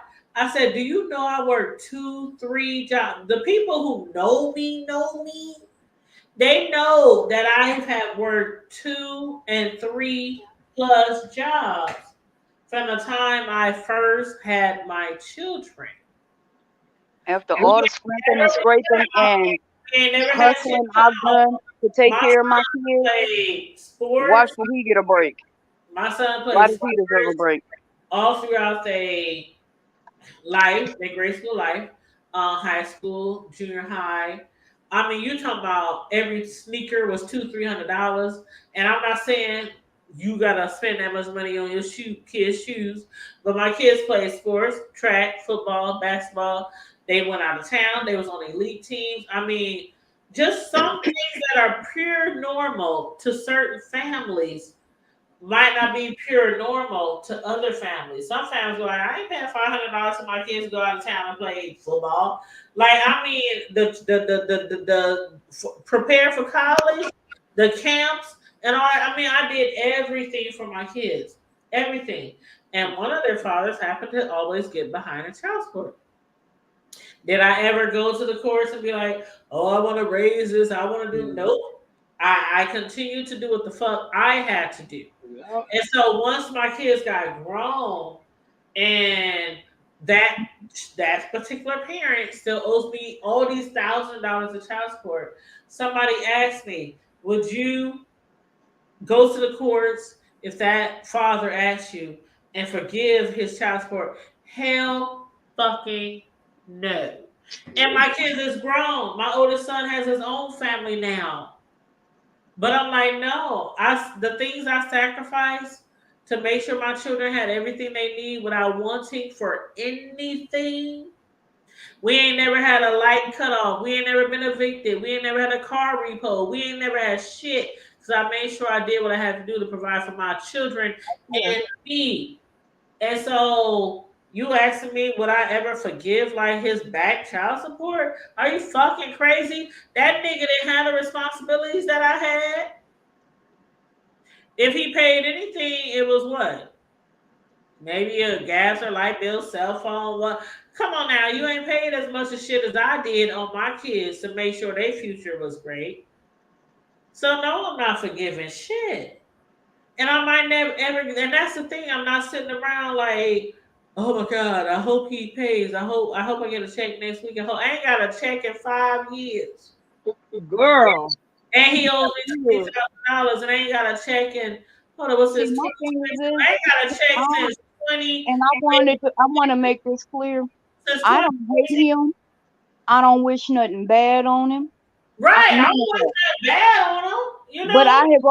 But I have told him if he never make another red penny in this life, I don't give a shit. And that's the thing. I don't give a shit. If you never ever make another payment towards the $20-something thousand of child support that you owe me, my kids are I going don't to give a hell. fuck. My kid is grown. Me and my son had already had the conversation. He was like, if my dad ever paid anything towards the back child support, Mom, you can have it. Because you spent so much money and time and all this kind of stuff raising me and made sure I was a great person and woo, woo, woo. I said, no. I said, although I might have spent all my money on doing certain things and woo, woo, woo, if your father would ever pay, I don't care if it's $50, $100 every 2 weeks or a month or whatever, I said, I would give you half. And he was like, well, why? He said, I don't need it. You the one who sacrificed and did everything for us. And I said, because the money was really for you. But even though I held it down, I'm still going to give you some of the money. And me and my son, I already made that agreement a long time ago. If he ever pay anything, we would just split it in half. And so my thing is, I don't wish nothing bad. I don't hate him. I don't none of that shit because With this particular parent, he was there a lot more than he wasn't. Like there were times where he might not have had a car, he might not have had like stable home, but he would hit me up. Please send me all the dates of all his games, all his this, all his that, all his, and I did that. And if he walked, catch the cab, or I had to pick him up, or a friend had to bring. I mean, he was there. He was there, but he might not have been there financially. You know what I mean? That counts for something. That counts for a lot. That counts for a lot. So that's why I don't bash him like that. But I'm also still not going to dismiss the child support. So check this out, G. Check this out. At least, because I always told my kids that if you don't have money, you got time. Exactly, and that was always more important to me. I don't care if he owed me $10,000 of child support. There was never a time where he said, "I want to come get my son," or I'm having his ass on the corner. Hey, your daddy coming? Come on, let's go. Your daddy coming? It was never any danger or anything like that. He's left my baby sitting down, stranded, waiting on him, like crying, stretching. And he did that to my child one time when he was 4, and I never let it happen again. After that, when you call and say you coming, I don't tell them until you actually show up. Yeah, they were dressed and ready to go. I learned that lesson, Carmelita. I learned that. Right. Out next you would not have my baby waiting and sitting there crying. And why don't daddy come? And why is daddy doing this? No. Well, check this out. How about my grandbaby asked her mom and dad just a couple days ago, do they have a daddy?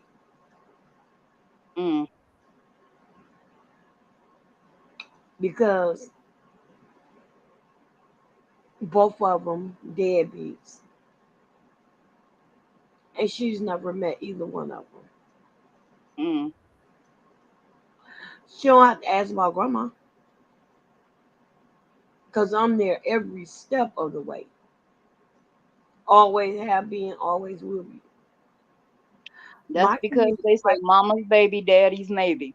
But honey, ain't no if and maybe about it. You me and was married and we had been married for years. So that's bull. And then you a whole supposed to be pastor out in these streets, and you raising other people's kids and don't do nothing for your own. Oh, child, I hate that. Ooh. Nothing. Don't do nothing. My children don't know what it's like. My baby girl, her mannerisms, her some of her characteristics and body movements, everything just like him. Mm-hmm. And guess when the last time she really seen him and spent time, she was 3. Ooh. My baby will be 26 this year. She really don't know what I can visits him or something like that. It's literally like visiting a cousin or something from out of state because she don't know, but you got other people calling you daddy. Mm-hmm. Daddy, and one of the step kids had the nerve to tell my kids that they were stupid for wanting their dad to pay child support because it was going.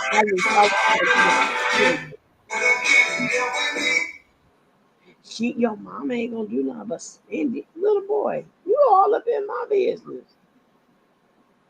You right, I'm gonna spend it on light, gas, rent. My kids, I took care of his too. Well, see, that's how I feel. I'm like me and my oldest son, the one who's got the father that owed me like 20, 25, 30,000, whatever. We had an understanding before he even went to college, and he's 25 now with his own family. And when he was in college and he owed me all that money, he was like, Mom, you done everything. When I talk about, I don't know if Carmelita remember, but I used to post like all the care packages the coats, the boots, the shoes. Like, I mean, I was sending everything. My son was out of town in college. And I was sending everything, food. I would go there once a month, go to Walmart, stock up his dorm. I mean, he didn't work. He didn't work at all. And he was in college.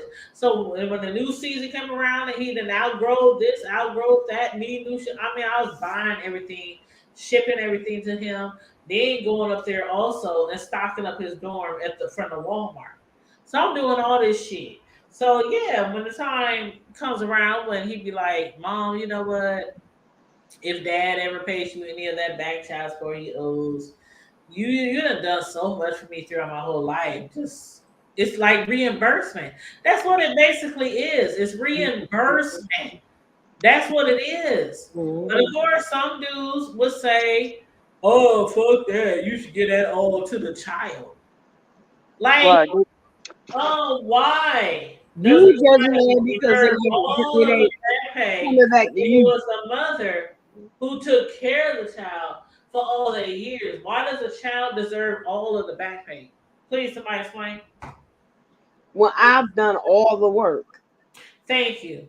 Even my son told me that. He was like, "Mom, if you want to give me a little bit, that's fine. If not, you deserve everything." My son told me that. You just keep everything if he ever pays. And I told my son from the gate, if he No, ever I like pays, when they get mad about the little bit of money.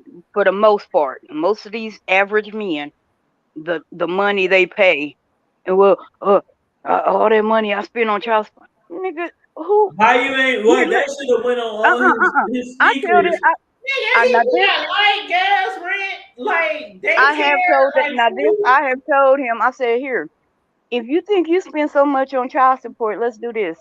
You keep the kids, and I pay you. I They pay don't you wanna what do you pay that. me. They don't You, want to do I that. pay you what you pay me, and you make it work out the best way you know They how. don't want to do that. They don't want to do that because trust me, if I was a fuck mama, like a mama who didn't give a fuck, I would have been and done that with both of my sons. Fuck that shit. You keep them. That's what I said. It I is said, now, way you wanna complain to me about what you pay? than to Like pay I child said, you take the kids, and I pay you what you pay me, and you make it work the best way you know how. Otherwise, best don't example I call can me with this say- bullshit. The best example I can use is before I had any children, I had a 1-bedroom apartment, $250. It was $250 for a 1-bedroom apartment. Once I started having kids, and I got to add on to the bathrooms, add on to the bedrooms, add on to, my rent went from $250 by myself to $600, $700, $800, $900. So for the men who be paying child support, be like, oh, well, that money should go to their clothes. That money should go to their shoes. That money, nigga, we pay rent. They gonna look real cute being homeless, huh? Lights, gas. Your child likes cable, nigga. You Look, got cable? Your Tanya, they child gonna be likes real to cute watch homeless cable, kids. too. That's what they gonna be. They're gonna be well dressed homeless kids. Your That's what child they're. likes internet too. My, he That's how they much. do. Guess how much my kids there owe me. Shit. I hate that shit. I mean, I understand that there are some women out there who abuse the system. Woo, I understand. $222,000. Guess how much I've gotten from them? Girl. In a total of 23 years, I've gotten about $1,500. Oh my God! That's absolutely About crazy. How do they not go after him? Or is he getting paid under the table? Well, that's what mine is. Mine's getting paid under the table. Mine's getting paid under the table. Learn to be a smart aleck about it. But it's Mine is getting, girl, but trust this. You know what? I even told child support where he worked. And I even told him that he getting paid under the table. But they can't do anything. They can't do anything with companies who pay under the table. It has to be with their social security number and with the government. It has to be like, you know how jobs they put in your social They have security to pay taxes. Right, they pay tax, they take the taxes out of your check automatically. But when you get paid under the table, they can't do anything. So that's the situation with. Now I'll say this: this is one of the only things I will give him, even though it's a piss poor amount of money that he pays me. He for 2 kids, but he has always kept a job. I don't care if he's worked at a gas station, at a restaurant, or whatever. If you get He's paid always. it don't make a fucking difference if you keep a job. No, he don't get. No, he didn't get paid. He always makes sure that his child support get paid. No, I'm talking about mine. He keeps a job. He keeps a job I'm that talking pays about him mine. under the table. No. And their father, he not only was he a pastor, but they just they got a new house. So he got monies. They walking around with meat coats and all this other kind of stuff. But the other thing is, I don't think his current wife knows the type of debt he's in. But they have to know because it's something. No, they don't always know. No. When you owe child support, when you owe money like that into anybody, they constantly sending you mail. They constantly. Here's the thing: he will not provide me with an address. It's constantly in your mailbox. Like my son's father, he ain't paid child support and I don't know how motherfucking long, but they constantly sending him. When I provide the address where he lived, they constantly sending him mail. So unless the girl is just ignoring the mail, he always say just send it to my mama's house. But that's you though. But that's you. But when you give child support the address, and you give them and provide them the address every time they reach out to you, who normally gets the mail? It's normally the person who's on the lease. And that's normally in most cases, that's normally the fee. He will not provide me with an adequate address. Never. But have your kids visited him? No, they don't. See, that's how I always have an address because my kids, like I said, he has done a great job. They were my grandkids didn't know that their mama got a daddy. Well, see, when mine was growing up, he always, like I said, it was the money thing that was the big, issue. But as far as like conferences, games, in town, out of town, it didn't matter. He was there. He was there for all extracurricular activities, parent-teacher conference. It was the fucking money that was the issue. So every time I would like send the kids over to his house, I'd be like, where you live? What's the address? But when they come to when they send something to the house and the mail goes to the house, it's like, okay, so the mail is going there. I even gave you the address where they live. But if they don't respond, it's like pointless, right? Right. And he up and he ducked. It's like up and he ducked or whatever you want to call it. A state and but child is frustrating, but I done got to the point where my kids are grown. I don't give a fuck. They grown now. His church address is public. I don't care. My kids is grown, but like I said, they might be grown. But see, it's to the point now. Okay, see, one thing y'all don't know, to the people who might not know, when you have child support on a guy, if he has 3, 4, 5, 11 kids, once those kids age out, like once they turn 18, 19, if he owes a whole bunch of money to them kids, and he got younger kids that are like 2, 3, 4, 5, 6, 7, whatever, you ain't getting shit. All the money that he owes to child support is going to go first to those underage kids. If there's anything left, you might get $1 or $2. Now, when those younger kids, when they all age out and they get 17, 18, whatever, then child support evenly divides what's owed to the parents. But the reason why I haven't got anything in I don't know how long is because, number one, he always works under the table. Even though I told child support where he works, I told him who his boss was. I told him what company he works for. It doesn't mean shit because the boss does not write him a check. Mhm. They pay, you know what I mean? They pay cash Under the table. Mhm. under the table. So I can't do shit about it. So that's why when my son says, "Mom, if my dad ever paid child support, you can have it. You done everything to raise me and all this kind of stuff, support me, woo woo woo. You can have it." And I said, "No. If we ever get anything, we'll split it. I'll give you some because for one, he has a baby now. So I feel like, okay, I'll give you some. Spend it on the baby. You know, you don't need it. I really don't need it. Like, I really don't need shit from that nigga. But if it happens to come, here you go, son. Take that. Go buy the baby something. You know what I'm saying? Take that. Yeah, you know, this is like Diddy. You know what I mean? Like, Okay. That's but Jamie Foxx. Come on, take that. like Oprah, you get a car, you get child support check, you get a child support check. But yeah, so you know, for the people who out there women who are out there struggling without the help of their son's father, all I And have to say some men, there are some and fathers. some men, all I have to say is regardless if it's the mama or the daddy, I would Keep prefer doing what you got to do for your baby. Fuck the other parent.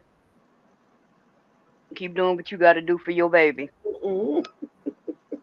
And it'll all work out in the end. Trust and believe. and I would prefer quality time over money. Exactly.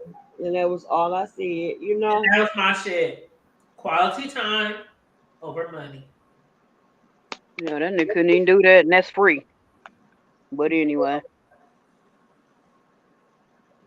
I'm And going to get off here, bro ladies. ain't crying because he ain't I had to shit get like up that. in the morning. I'm so freaking sleepy.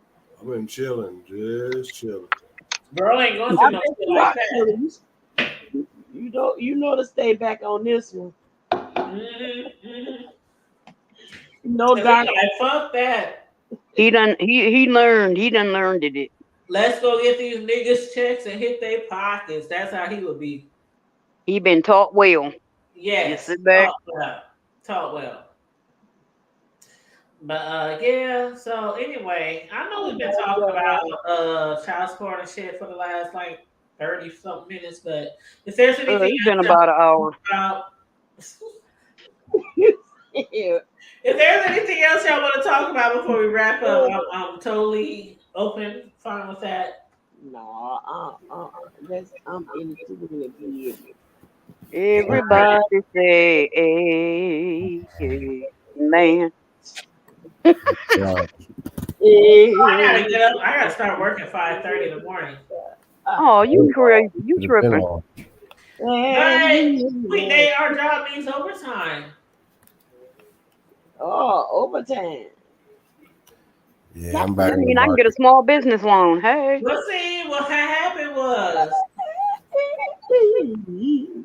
But see, my thing is, I don't know how y'all been. If y'all ever worked on the weekends, or if y'all ever had a job that asked you to work overtime.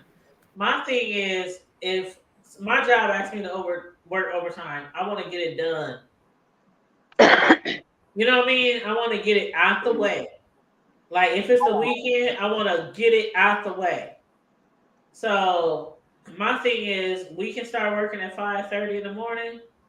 I'm gonna clock in at 5:30 in the morning, get me a few hours out the way, so I have the rest of the day to do whatever I want. Because that's the thing, when we do overtime on the weekend, we can work whatever hours we want. I can work 5 to 11 and come back and work 6 to 10, or I can work 8 to 4, or I can work 2 hours, 8 to 10 a.m. and come back and work 4 to 8. I mean, we can do whatever we want with the overtime on the weekends. But I prefer to get them out early in the morning, so I got the rest of the day for myself. So that's why I'm clocking in. That's why I got to be clocked in by 5:30. It's not mandatory or nothing. It's just my time that I want to start working. Do me a couple hours and have the rest of the day. She went through all of that to explain what overtime is. I ain't But we explaining ain't what look, overtime we is. ain't never worked no jobs. We don't know what that is. I didn't exactly explain the overtime. I explained how I can work whatever shift I want on the weekends. I'm sure you understand what overtime is. I hope you do. Oh God.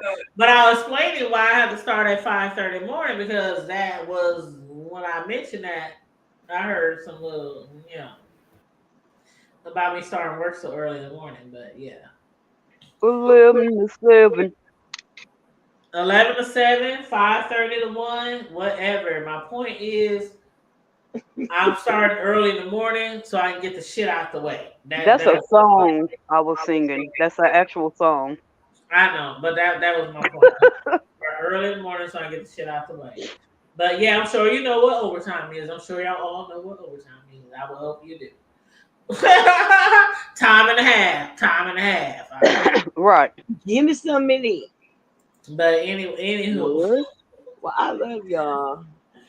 Love you too. Love you more. I enjoy myself at your career. That's right. Bishop is been good hollering at you. Oh yeah, like And the words of this whole toodles. Brother smoking all by myself over there chilling for real. What? Toodles. Good night, everybody. Night. Stay safe, be blessed, remain vigilant at all times, and always remember to keep it hood. Keep it hood and free kills. Fuck all kills. day long. Fuck kills and Nature Boy. Kills and Nature Boy. And praise the cornerstone Jesus. Fuck them. Fuck kills. Fuck Nature Boy.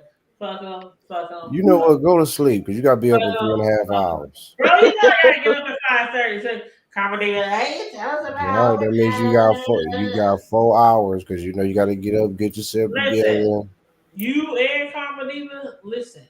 What? I'm about to get up out of here. Love you guys. Love you too, sis. Y'all be good. Bye. See y'all later, y'all. Go to bed. You need a nap. Good night. Good night.